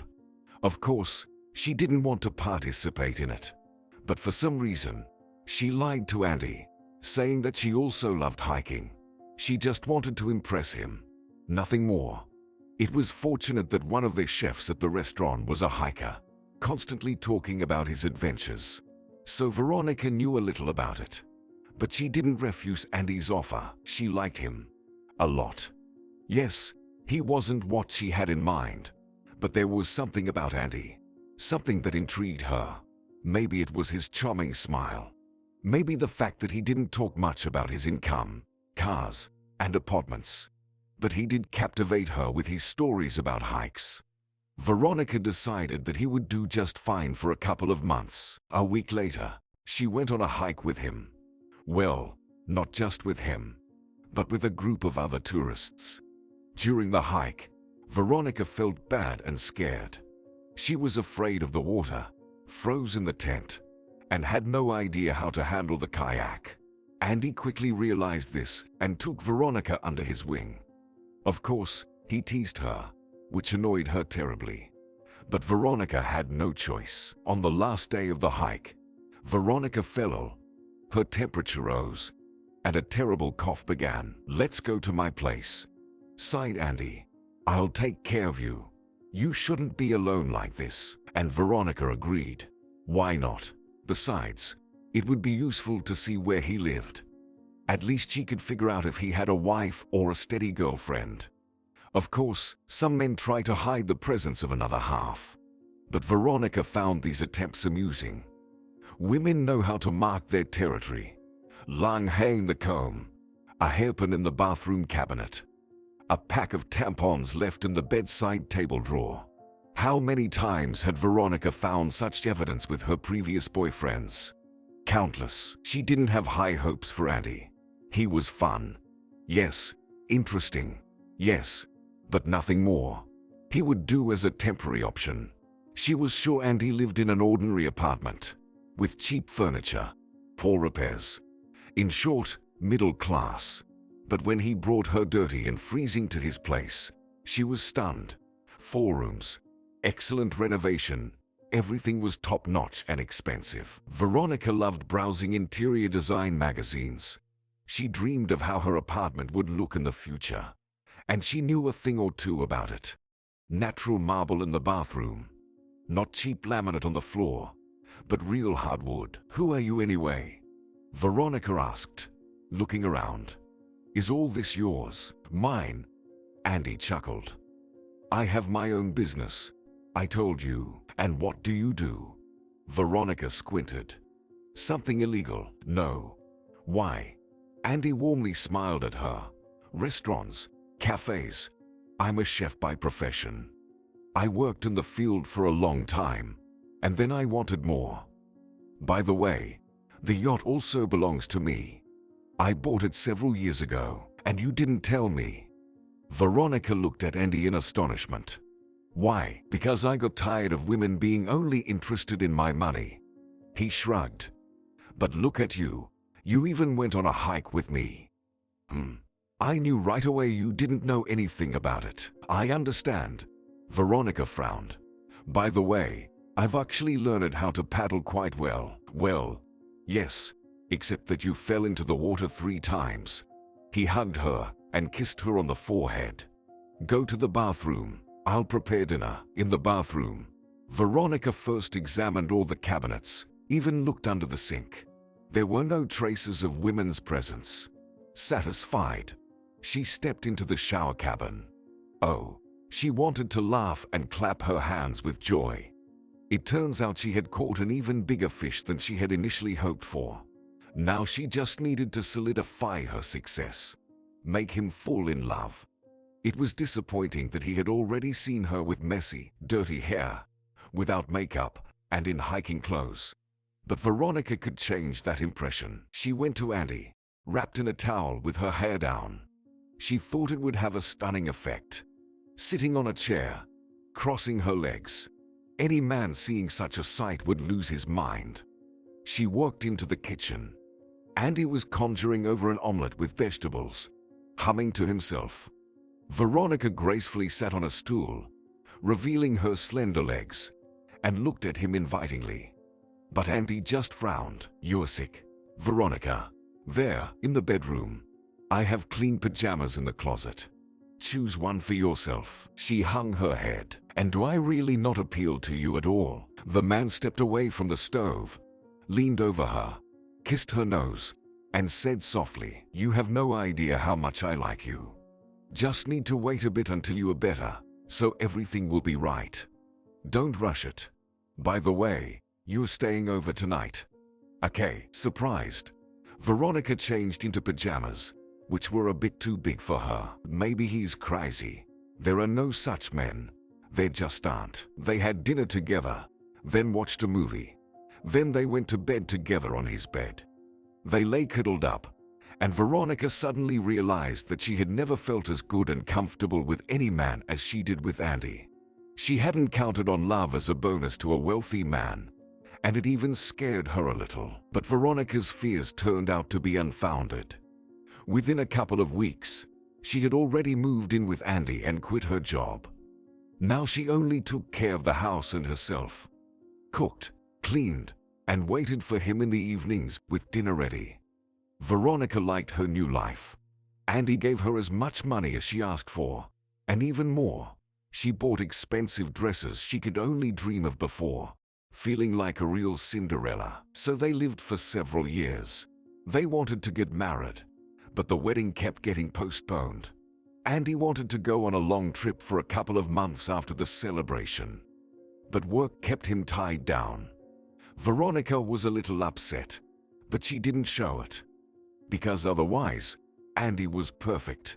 It was hard to believe he really existed, and that he ended up with her, just a regular girl from the countryside. But then, one evening, as Veronica was returning from the beauty salon, she noticed two guys in leather jackets following her. It was the jackets that caught her attention. The day was warm. Everyone else was dressed weather appropriately. But these guys, Veronica turned the corner. The guys turned after her. The distance between them quickly narrowed. She almost started running, and then someone grabbed her arms. She realized they were pulling her into an alley. She tried to scream, but her mouth was firmly shut. Someone forcibly pressed her against the wall. "Listen, tell your man not to forget about the debt," one of the guys hissed. She tried to break free, but they held her tightly. "And don't even think about going to the police. We'll find you and send pieces of you to your man. Do you understand?" And the second guy punched Veronica in the stomach. She felt like she was about to lose consciousness from the pain, but she found the strength to weakly nod. "Well, that's good. Also, tell him that before we kill you, we'll have some fun with you. You're pretty." The first one spat on the ground and smiled.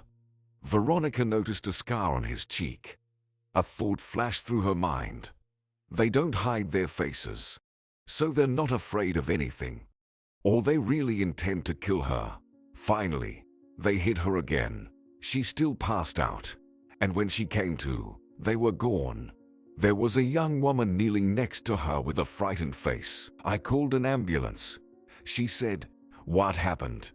Were you unconscious here?" "No need for an ambulance," Veronica said. "Everything seems fine now. I think I just overheated." "But it's already cool in the evening," the woman exclaimed. No, we should wait." "No need."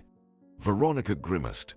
"Cancel the call." "Well, let me at least escort you home." Veronica refused help. She called a taxi and went home, waited for Andy there, and gave him the first ever scandal in his life. She screamed, smashed dishes, and cried. He tried to calm her down, but Veronica wouldn't let him near her. "You're a thug. Who did you get involved with?" "I don't need this." Veronica, I don't understand what you're talking about." Andy tried to persuade her. "We need to call the police or hire a detective. You'll have a bodyguard, I promise." The words about a bodyguard finally broke Veronica. The thought of having some unknown armed person following her around for days on end seemed unbearable to her, as did the thought of the dark deeds her beloved man might be involved in. Maybe he's dealing in illegal substances, maybe organs. Who knows what else? Veronica was terribly afraid of getting involved in criminal activities.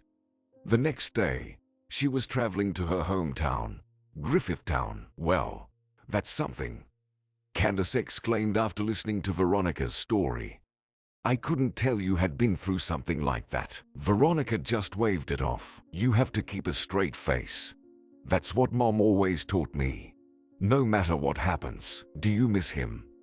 Candace asked. Veronica hesitated for a moment. "Miss him? You know, if he had gone bankrupt and lost everything, I would have stayed with him. But I won't tolerate such things. That's it. I don't want to talk about it anymore." "All right then. Here we are." Candace opened the gate and let her friend in. "Mom's been waiting. I won't let you go until we've peeled all the apples." Veronica. That night, Veronica stayed at Candace's place, and the next morning, it was decided to pay a visit to Michael. They had breakfast on the veranda. Renee baked another pie, and Candace brewed tea. It's delicious," Veronica said. "Better than at a restaurant." "Renee, you should open a cafe. You'd have lots of customers, I'm telling you." Renee laughed. "Oh, it's nothing. You haven't tried my casserole yet." That's what you'd really like. Can I try it? Veronica asked. You'll try it. You'll try it. Renee promised. Oh, I forgot to ask. Did Steve tell you who killed Clover? No, Mom. Candace sighed. He didn't want to. Where did he even come from? He came from the city, about 4 years ago. I think, the woman replied. They say he was successful there, and then he asked to come here to the backwoods. I don't know what happened to him there. He's a good guy, always helps out, never refuses anyone. But he doesn't really socialize with anyone either. Our ladies were hovering around him at first. Then he just brushed them off. He didn't brush them off. They saw who he was and decided to stop hovering around. Ha ha. Veronica chuckled. Renee, what do you know about Clover? Why did she go crazy? Renee pondered. Well, I don't really know much, but I remember her from childhood. I was still a girl, and she was already living in the woods. We tried to find her house so many times, but couldn't. Did she bury herself underground or what? She seemed old to me even back then. Now I realize she's about 25 to 30 years older than me. And mind you, I'm 54 now. Why did she go crazy, Mom? Candace asked, and Renee began absent-mindedly smoothing out the snow-white tablecloth with embroidered chamomiles along the edge. Well, people said all sorts of things. Some thought she was always like that. Some said her husband left her or died, and that's what drove her crazy. She wasn't a local. I even knew her last name, but I forgot. Anyway, there were plenty of rumors, but who knows the truth? I know she loved our church. Always hung around there a lot. Renee said. Did she have any enemies? Veronica leaned back in her chair. Enemies? She's just a bit crazy. Renee smiled. Sure, she runs around scaring kids, but everyone's used to her by now. After thanking Renee for breakfast, Candace and Veronica went to visit their classmate Michael.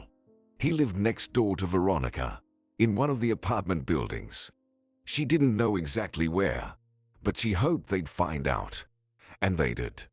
One of the old ladies informed them that a young guy who's been gathering information about Griffith Town had recently moved in, and he lived on the 3rd floor, apartment 21. Do you think he'll recognize us? Candace asked as they climbed the stairs. We haven't seen him in years. We are wasting time. Veronica sighed. I think we should look for Clover's house in the woods.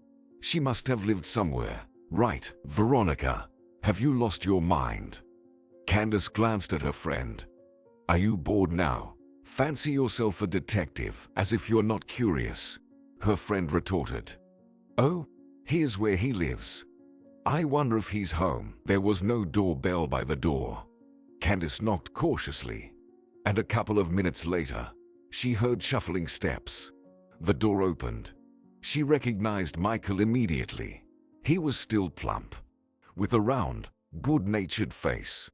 Though he wasn't wearing glasses anymore, probably had surgery, or switched to contacts. If you're here to sell something, don't waste your time, Michael stated. I'm not interested in anything. Michael, we are not here to sell anything. Candace laughed. Didn't you recognize us? He squinted, studying her face. Candace, is that you? Of course, it's me. Candace nodded.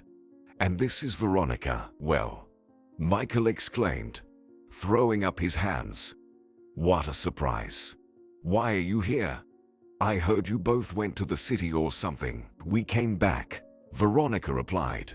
Decided to pay you a visit. Oh, well, come in, girls. Let me treat you to some tea. I don't have much else, but still, Michael bustled around. The kitchen's there. The door next to it is the bathroom. Don't forget to wash your hands. A couple of minutes later, they were already sitting in the kitchen. The kettle was boiling on the stove. They found some cookies too. Michael, are you like a local historian or something? Candace asked. So, you're researching the history of our hometown? Yeah. Why? Michael sat on a chair, crossing his arms over his full belly. I want to write a book. Finished grad school. Gotta keep moving forward. Right, well. Veronica shook her head. So, now you're a big scholar. Well, not exactly big. Michael chuckled. His belly jiggled. More like medium. He added, and is there anything interesting about Griffith Town's history? Candace inquired. You know, there's actually quite a bit. Michael rubbed his nose as if adjusting invisible glasses. Yeah, he probably started wearing contacts recently. I'm currently digging through the archives. Sadly, there's not much information left. But I'm collecting some stuff, and anything interesting. Veronica looked at Michael with curiosity. Like maybe some treasures. Suddenly, Michael flinched, his eyebrows furrowing. What treasures? He asked. Oh, who knows? Veronica shrugged. Golden coins in the walls. Treasure chests in the hospital basement. Ha, no treasures, Michael said firmly. Where did you hear that? The kettle boiled. Michael turned to the stove.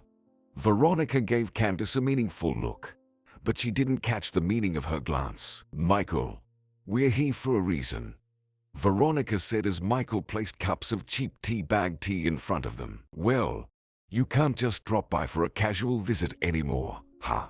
He sighed. Spill it. What's up? Know anything about Clover? Michael silently looked at Veronica, seeming to forget to blink. Then he asked softly, what should I know about her? What do you mean, Michael? Candace was surprised. Oh, nothing.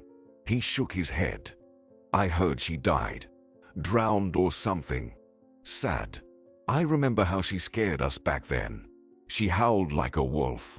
Still gives me goosebumps. Yeah, I remember. Candace shivered. It's really sad, Michael said after a short pause. I actually know a bit about it. Found out by accident. Back in college.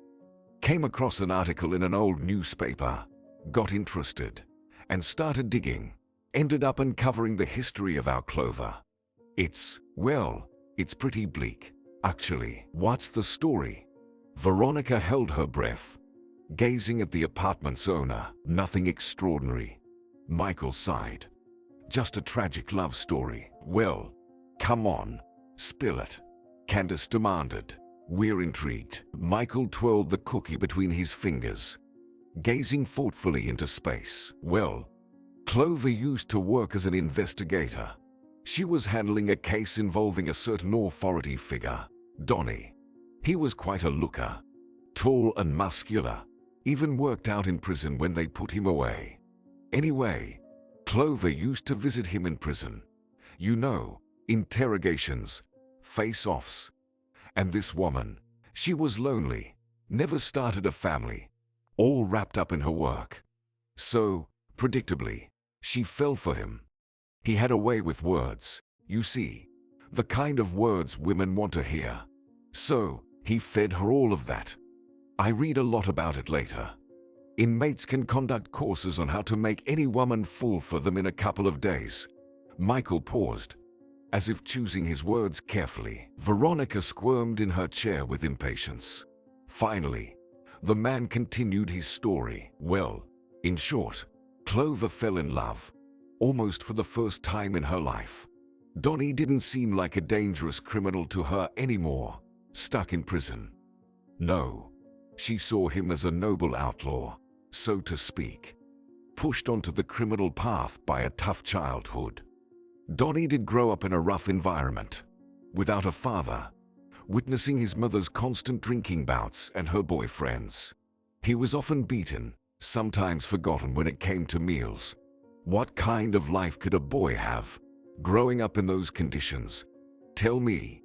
Anyway, he fell in with a bad crowd, and then Clover understood. If Donnie had had an education, he could have achieved anything one could dream of. He had natural intelligence, was charming, and understood people well. It's just that he wasted his talents. He formed a gang that terrorized the entire town, robbed stores, extorted small business owners, and eliminated competitors. Clover believed he had every chance of turning his life around, getting on the right path, and she thought she could help him do that. Donnie wholeheartedly agreed. "Darling, if I get out of here, I'll start over," he'd say. "Find a job, get an education. And you know, I've always dreamed of having kids. 2 or 3. I've dreamed of a quiet, peaceful life without all this dirt." Clover believed in the man. How could she not, when he looked at her with such loving eyes, when his touch sent shivers down her spine like an electric shock? "It's a shame we met under these circumstances," sighed Donnie. "If I had found you a little earlier, Clover, my life would have turned out completely differently. You wouldn't have been working as an investigator. That's not a job for a woman. I would have been making money, showering you with flowers, and you would have been walking around in diamonds and furs." Clover changed. She started wearing feminine dresses, let her hair down, and even began to wear makeup, albeit clumsily. But most of all, she regretted that Donnie couldn't see her like this. She couldn't just show up at the prison wearing makeup and a short skirt. "If only you could help me get out," he repeated. If only it were in your power. Clover understood. There was no way to free her beloved. He was arrested for murder. He killed a rival, killed him himself, in front of witnesses, and he had so much on him that it would be enough for several life sentences. And no lawyer could help him. He'd get at least 25 years, no chance of parole. "I'll come after you," Clover promised. "I'll quit my job, bring you goodies every day, and wait for you, my love, no matter what it takes." "Don't ruin your life," Donnie replied.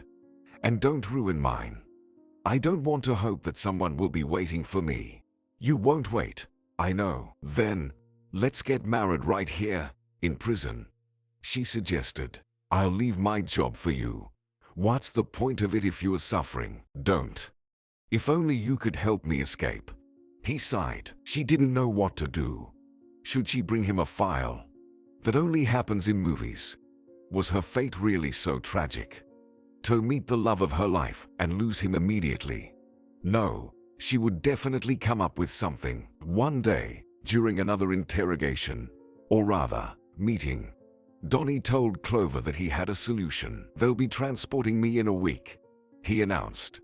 "That's when I'll be able to escape. But you have to help me." "How?" She gasped. "It's dangerous. There are people who will help me. You have to contact them. Remember this number. Call them, say you are from me." That same evening, trembling with fear, Clover dialed the number Donnie gave her.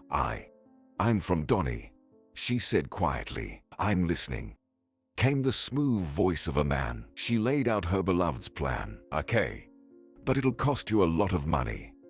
"Big money," said the invisible interlocutor. "How much?" she asked. The man named the sum. The sum that would have to be paid for her beloved's freedom. "Well, that's too much," exclaimed the woman. "Well, then it's not meant to be," the man said calmly. "Think about it until tomorrow." The phone hung up. Clover burst into tears. She didn't have that kind of money, and she couldn't possibly have it. She remembered Donnie, his eyes, his smile. She couldn't even hold him.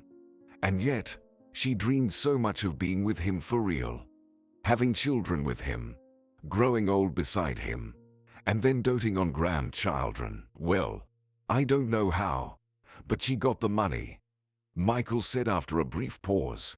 "They attacked the car Donnie was being transported in, and he really did escape." "Well," Veronica exclaimed in surprise, even whistling. "And then what? Did they get married and live happily ever after?" "Nothing like that," Michael sighed sadly. "Donnie was found. Just a few days later. He already had a new passport.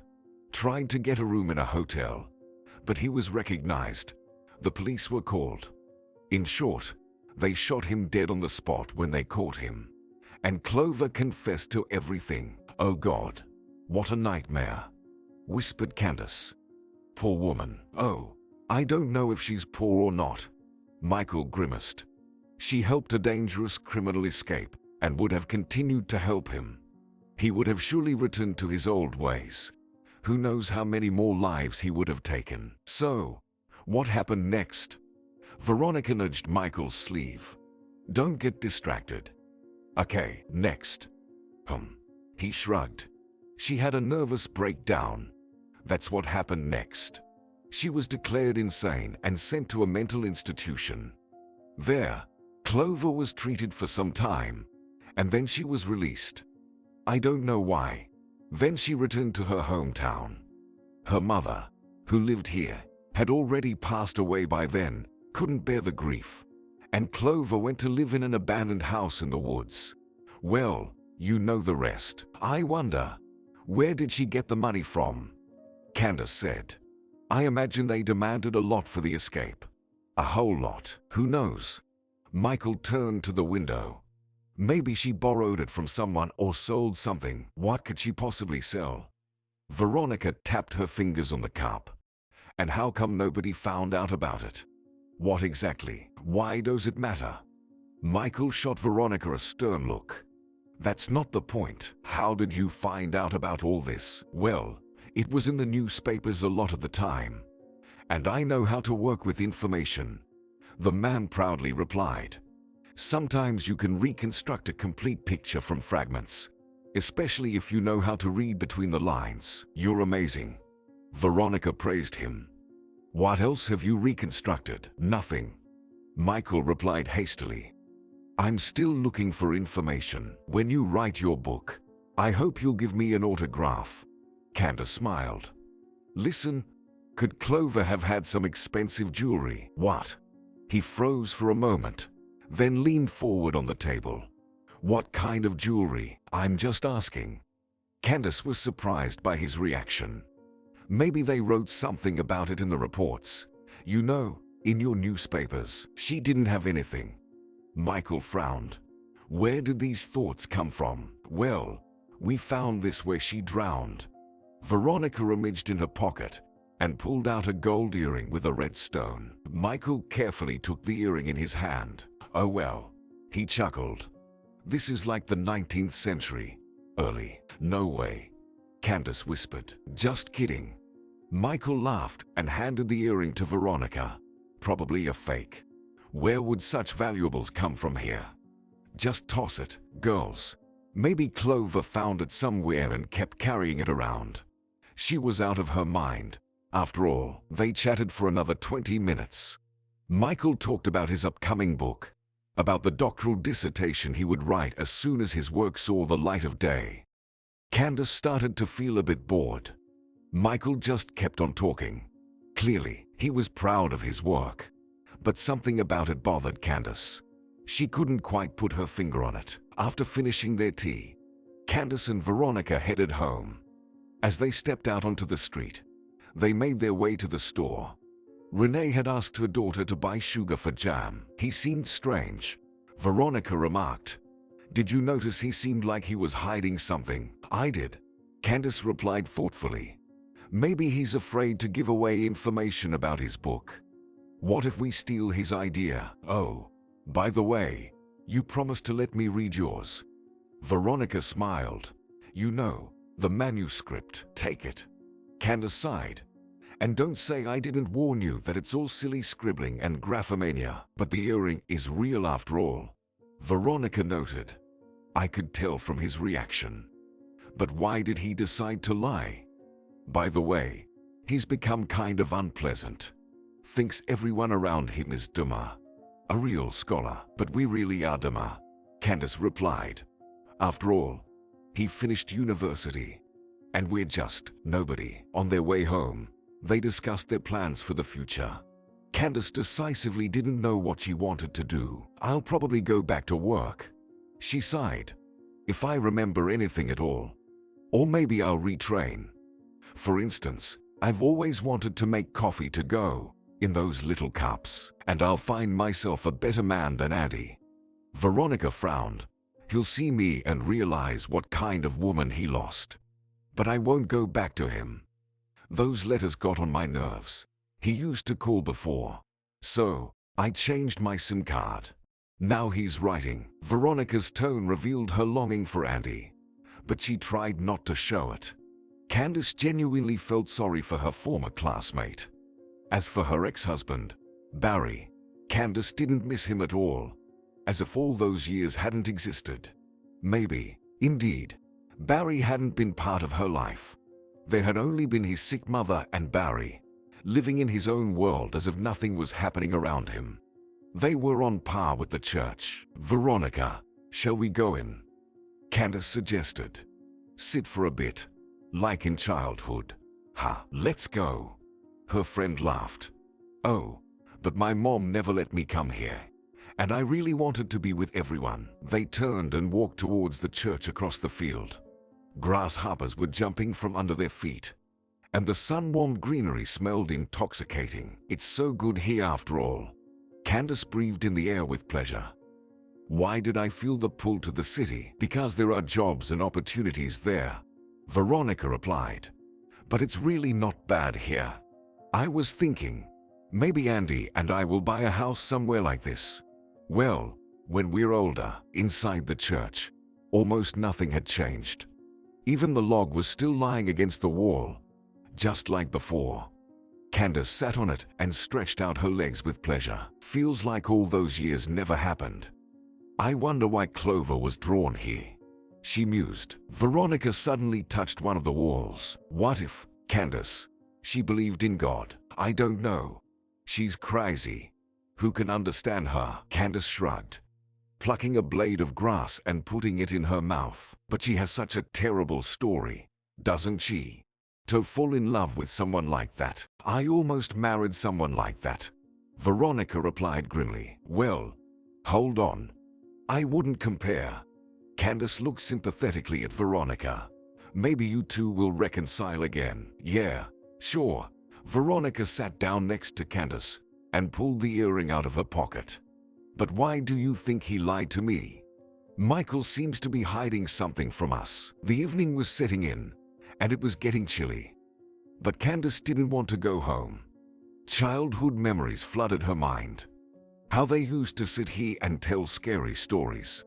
How they sought shelter from the rain in this church with their mom when they once went mushroom picking and got caught in a downpour. How she sat here alone and pondered what she would become when she grew up, dreaming of great love and boundless happiness. Suddenly, she heard children's voices. "There is no way." "Yes, there is." "No, no, no." Veronica smiled and pressed her finger to her lips. The voices were getting closer. "I'm telling you, absolutely not. It didn't happen, but I'm telling you." She kissed him. "I saw it myself." Two girls, about 10 and 12 years old, entered the church. They were arguing, seemingly unaware of the unintended audience. The first girl, a slightly chubby blonde, was wearing shorts and a pink t-shirt. The second, a tall, slender brunette. They couldn't have been kissing. "Oh." One of the girls noticed Veronica and Candace. "Sorry." "No worries." Candace laughed. "We're just hanging out here, and you won't tell Mom we were here, will you?" The blonde asked quietly. "She'll scold us." "Times change, but traditions don't," Veronica said to them. "No, we won't tell." "Do you like it here?" "We do," nodded the brunette. "No adults around, and they just get in the way." "Oh, sorry." The girl's cheeks flushed. Yeah. Adults just bring trouble." Veronica sighed. "And don't worry, girls. We won't tell anyone anything." "Do you know you can find treasures here?" the blonde suddenly whispered. The brunette nudged her in the side. "Mary, what are you doing?" And Mary lowered her gaze. Well, hold on. "What treasures?" asked Candace. "Oh, various ones," shrugged Mary. "Like Sandy recently foundering. Probably something Clover lost." "Clover?" Veronica tensed. "Yeah, the one who died recently." Mary sat on the log next to Candace and looked at her with trusting eyes. "Are you looking for treasures too?" "I guess." "No, we're not looking. But it's very interesting to hear." Candace smiled gently. "Why do you think these are Clover's treasures?" "Well, our mom used to bring her food." Mary stretched out her long, slender legs right to the doorstep And sometimes Clover would leave her something. Earrings, stones. We even found a little ring here. And where does your mom live? Veronica asked. Can we meet her? Why? Will you tell her we were here? Mary got scared. No. We knew Clover. Once, Veronica lied. We wanted to learn more about her. The girls exchanged glances. Veronica took out her wallet from her bag and pulled out a $10 bill. Here, for you, for gum and soda, or whatever you like there. Okay. Mary cautiously took the bill. Just, please, say that you met us on the road, not here. Okay, agreed, nodded Candace. So, shall we go? It turned out the girls were sisters. Their mother had been living in Griffith Town with her husband and children for 10 years. Mom works as a dairy woman, Mary explained. She used to live in another village, but they closed the farm there. So she moved here with Dad. Dad's a truck driver. He's often not at home. Mom's on the farm. When I grow up, I'll be a dairy woman too. They reached the right house. What will you tell her? Suddenly worried the brunette, whose name turned out to be Kelly. We'll say, for example, that we're journalists, writing an article about your village, suggested Veronica. Kelly thought for a moment, then nodded. All right, come in, she said. They found Sandy in the yard, hanging laundry. Mom, these ladies are from the city. They're writing an article about Griffith Town, Mary announced. Can they interview you? Sandy, a pleasant woman in her 40s. She wiped her hands on her long skirt and smiled. What do I know? I'm just a simple woman. Work, home, work, home. Okay, kids, run to the kitchen. Make yourselves dinner. Kelly and Mary disappeared behind the door. Sorry, all I can offer is tea, Sandy said apologetically. I just wasn't expecting guests. What did my girls tell you? Actually, we're interested in Clover, Veronica admitted honestly. Sandy paled, her face stretched. Clover, is she dead already? Why do you need her? Did you communicate with her? Candace asked. You fed her, didn't you? I fed her, Sandy shrugged. I felt so sorry for her. To tears. She lived alone in the woods. She even spent nights in our barn in winter when it was too cold outside. You can't just leave her, can you? And did she thank you? Veronica asked. Yes, she did. Sandy nodded. She brought some trinkets, probably leftovers from her past life. They're lying around here. She left them as a keepsake. Who needs them? Should I wear them? Milk cows.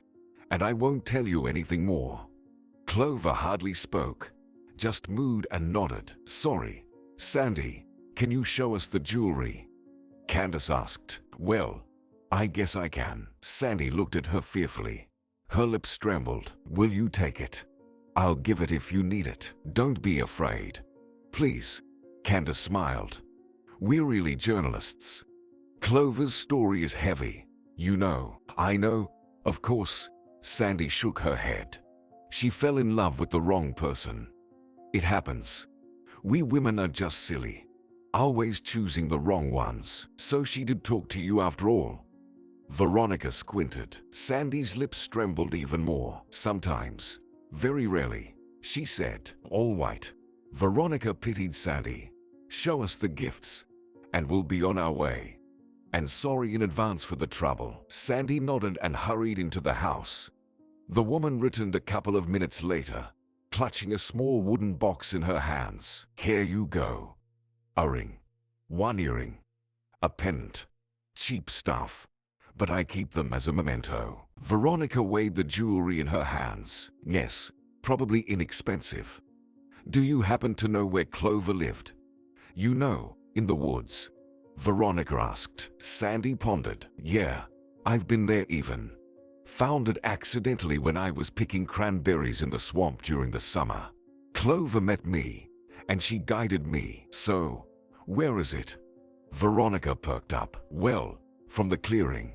You need to go towards the power line, then turn right and go through the swamp. Or was it left? Sandy pondered. Oh, no, it's right. Her home is there. Well, what a home. Some boards, rags piled up. That's where the poor thing lived. Thank you, Sandy. Veronica smiled. You've been very helpful to us. Just don't tell anyone. Sandy whispered.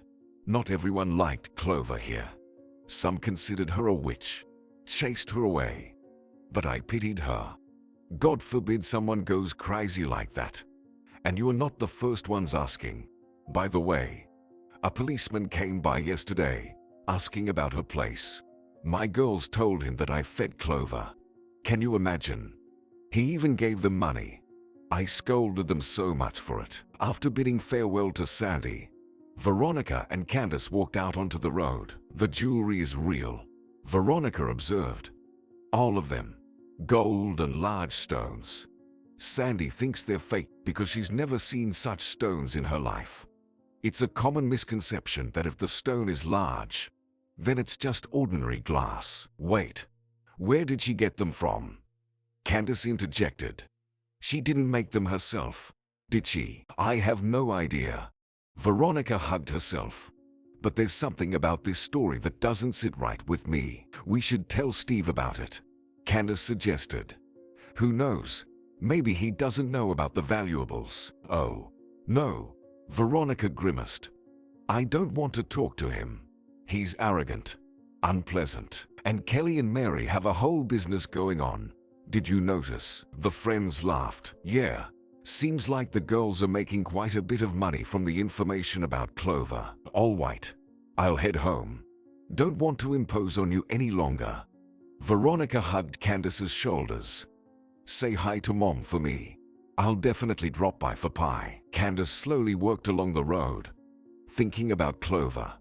It was strange how quickly Veronica said goodbye to her. Surely, she must be burning with the desire to rush off and start searching for Clover's home. Or maybe her friend was just tired.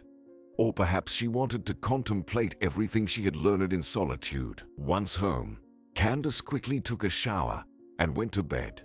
She was awakened by the ringing of her phone. She grabbed the phone. What? 2 in the morning? Who could need her at such a time? Veronica's name was displayed on the screen. Candace brought the receiver to her ear. Hello, Candace. Candace. Help. She heard. They. Then came a strange sound, as if someone had run a wet finger along glass. A thud. Then silence. With trembling hands, Candace dialed Veronica's number. The subscriber is out of the network coverage area. Done, exclaimed Candace. She jumped out of bed and paced the room, hastily putting on jeans and a t-shirt. She had to do something. But what? Without thinking, she rushed out of the house. Where to run? To where Veronica lived. Definitely. That way, she could also involve Michael in the search. She ran past houses and found herself on the road leading to apartment buildings. Her breathing became erratic. Her side ached. But Candace didn't slow down. Arriving at the right building, she struggled up the stairs, cursing herself for her lack of physical fitness. Candace rang the doorbell. No response. Then she knocked. Again, silence. It seems Veronica is somewhere else. Or maybe she's already dead. Or, the thought made Candace feel sick. She descended the stairs and ran to Michael's house. But there was no one there either. Candace's head spun. Maybe she was just dreaming all of this. She dialed her friend's number again, and once more heard the mechanical voice informing her that the subscriber was out of reach. Candace's thoughts were jumbled. What should she do? Steve, he's a policeman. He must help her. Even if it turns out to be a false alarm, it's better to show excessive vigilance and face mockery later than to spend the rest of her life regretting not doing what she should have done. The return journey seemed even more difficult and longer to Candace. She gasped for air like a fish thrown onto the shore. Her lungs burned. At Steve's house, Candace stopped briefly to catch her breath, then knocked on the door. The policeman didn't open it right away. His face looked displeased. What now? More questions about Clover. he asked. Candace looked at him plaintively, and he relented. What? Has something happened? She explained, stumbling over her words. All right, wait, the policeman instructed. I'll get dressed and come out, and you think about where she might have gone. Candace noticed that Steve stood before her in his underwear and a t-shirt. She felt embarrassed and looked away. But should she really be thinking about such trivial matters now? Steve appeared a couple of minutes later wearing jeans and a plaid shirt, with a large bag slung over his shoulder. Candace, listen carefully. Where could your friend be? Think, he urged. I don't know. The woman sobbed. Someone was after her, back in town, enemies of her boyfriend. And that's all I really know, just what we needed. Steve groaned. Was there anything else? Maybe she was planning to go somewhere or mention something strange to you. She only talked about Clover in the past few days, Candace replied. The story got to her. We even went to Michael, talked about it. He told us how she lost her mind. Michael, the guy who studies the history of Griffith Town. Right. Steve mused, fiddling with his shirt collar. I see. Yes, Clover was practically my colleague. Oh, by the way, Michael isn't home either, Candace whispered fearfully. We were at Sandy's, the one who fed Clover. She even told us where Clover lived. In the woods. Wait. Candace suddenly realized. Exactly. Veronica went to look for Clover's house. Do you know where Clover lived? She asked Steve. Well, I have a rough idea. I've been there before, just from a distance. Then I left. The policeman glanced at Candace. Do you think they're there? Well, Veronica could have gone there to search for treasures. Candace grabbed Steve's hand. Let's go. She must be there. And someone attacked her. What makes you think that? I'm sure of it. Candace nodded. I know Veronica. She wouldn't have waited until tomorrow and knew I probably wouldn't agree to go with her. So she went alone. All right. If she's not there, I'll call in reinforcements. Steve nodded. It's a 40-minute work if you know the way. Longer if you don't. And what treasures are these? Ha, they're the treasures Clover used to give out to everyone. Earrings, rings, and we even found an earring in the place where she drowned, Candace said. Steve stopped in his tracks. Candace almost bumped into him. Incredible. He muttered, You work, and you know nothing. What are you talking about? Candace squeaked. The man quickly walked ahead again. Candace, do you know Clover's last name? He asked. No. Why? Griffith Town, he said. Her ancestor once owned this village. Rumor had it that her great-grandmother hid the family treasures somewhere during the Revolution. Somewhere in the village. In the 90s, people came here looking for it. They found nothing, of course, just made the church even worse. Our wall's broken. And I keep thinking, where did Clover get the money to free Donnie? Maybe she paid with her great-grandmother's diamonds. Seems like there's still something left. Unless they found costume jewelry somewhere. Veronica says it's not costume jewelry. That it's all real. Fascinating, sighed Steve. All right. That's not the main thing. Here, take this flashlight. I got it for you. And watch your step. Roots sticking out here. You could trip. This isn't even a road. It's a path. Follow me. Don't fall behind. Candace felt like the journey had taken an eternity. She stumbled a couple of times, tripping over roots, and painfully hitting first her right, then her left knee. But the woman stubbornly pressed on. Stop here. Steve suddenly commanded. I'll go on from here. But why? Candace protested. I said, stay put. He pulled something out of his bag and tucked it into his waistband. Candace realized with horror what it was. A gun. It seemed their situation was serious. So wait, he whispered. Then slowly, hiding in the shadows of the trees, he emerged onto the edge of the clearing where Clover's house stood. Candace spotted it immediately. Logs, rags, a piece of tarpaulin. Steve seemed to disappear somewhere. It was quiet. Only the nightingale sang in the distance. "Stay still. Don't move," Steve shouted. Candace pressed herself against the tree trunk, trying not to breathe. Her heart pounded. She saw a figure detach from the house. It was a person running towards the edge of the clearing, towards Candace. And it wasn't Steve. The person was heavy-set, breathing heavily. Apparently, running was an unfamiliar activity for him. Steve followed close behind. How did he manage to move so quickly? And what if the heavy-set man managed to escape? Without understanding what she was doing, Candace leaped out from behind the tree and tripped the heavy-set man with such agility that he fell backward, rolling over and covering his face with his hands. Steve caught up with Candace. I asked you to stand quietly," he rasped, catching his breath. "Candace, check on Veronica. I'll deal with this." "And who's this?" she asked. "I won't leave until I know." Steve shone his flashlight on the man's face. Candace was stunned. "Michael, what are you doing here?" "They ruined everything," Michael muttered. "I hate it." "All right, Candace, go." Steve repeated his request. Veronica needed help. Veronica lay on the ground near Clover's strange house. Her friend crouched beside her and gently shook her by the shoulder.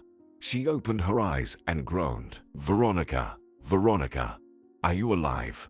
What are you doing here?" "I'm sorry," Veronica whispered. "I'm sorry. I really am an idiot." Candace. Later, Steve made a phone call, explaining their coordinates to someone on the other end. Police officers and rescuers arrived, pulling Veronica out of the woods. Candace followed behind two sturdy men in blue and orange uniforms, carrying stretchers. "Is she okay, though? Really?" Candace kept asking. "Yeah, she'll live," the rescuers reassured her. "Don't worry." Candace went to the hospital with Veronica. It turned out someone had hit her on the head and stomach. Fortunately, besides a concussion and a bruise, Veronica had nothing serious. Candace spent the night at the hospital. A caring nurse brought her a blanket and a pillow, and she slept right on the couch outside the ward. The next morning, Veronica regained full consciousness. Though she felt a bit nauseous, she could speak. It turned out Veronica had indeed decided to go and search for Clover's house. She thought there might be countless treasures hidden there. Armed with a flashlight and wearing rubber boots, she ventured into the woods. She thought it would be an exciting adventure to laugh about later with her friend. But things didn't go as planned. Yes, Veronica found the house in the woods and even went inside. But then she heard footsteps. At first, she thought it was Clover's ghost, coming to punish her for intruding. Then she saw Michael, holding a flashlight just like hers. "What are you doing here?" Michael shouted. "What are you looking for?" "Nothing, Michael. Just curious," Veronica replied, trying to smile. "Are you gathering materials for your book? Want some help?" "Oh, so you've heard about the treasures too." He squinted. "You won't get them." "Okay, Michael. No need to shout. I'll go, I guess." Veronica backed away from Michael. "What treasures are you talking about?" "I have no idea what you're talking about, Michael." "Leave," he said in a voice that wasn't his. A voice that sounded terrifying. She barely had time to nod and turn away when suddenly she felt a sharp pain in her head and lost consciousness. Veronica regained consciousness a few minutes later, managed to find her phone in her pocket, and called Candace. Apparently, Michael heard her voice, came out of the house, and hit her on the head, then in the stomach. She lost consciousness again. "I think he would have killed me," she sighed. "I kept coming to, then blacking out again. I heard him looking for something. I don't know if he found it or not. But did you catch the scoundrel?" "We caught him." Candace nodded. "Steve caught him." "Well done." Veronica rubbed her forehead. "I wonder, will I get even dumber after such blows to the head? Or is there nowhere else to go from here? What do you think, Candace?" And what was Michael looking for? He was looking for the Griffith Town treasures, Candace's friend replied. Apparently, Clover knew about them, and she knew where they were hidden. So Michael decided he should have them. Suddenly, the door to the ward swung open. Candace saw a tall, handsome man in a suit holding a bouquet of white roses. "Veronica," the man exclaimed.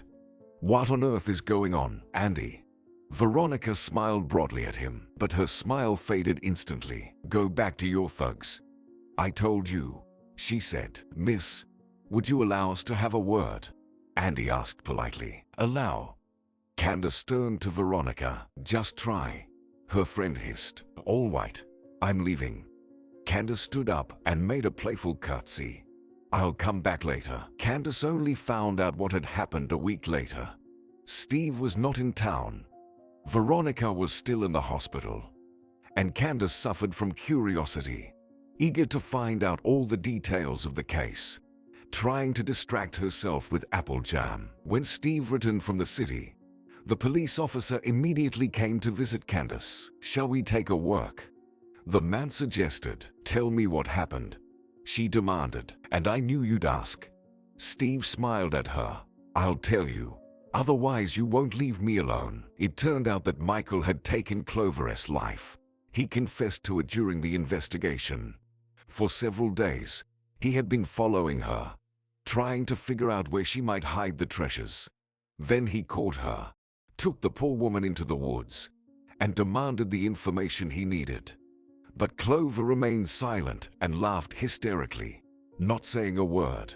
Michael's nerves snapped, and he strangled the unfortunate woman, then threw her into the river. That's where Veronica and Candace found her. "How did he find her house?"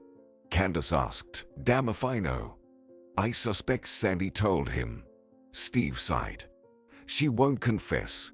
She's keeping quiet too. He was actually searching for the treasures in the church at night.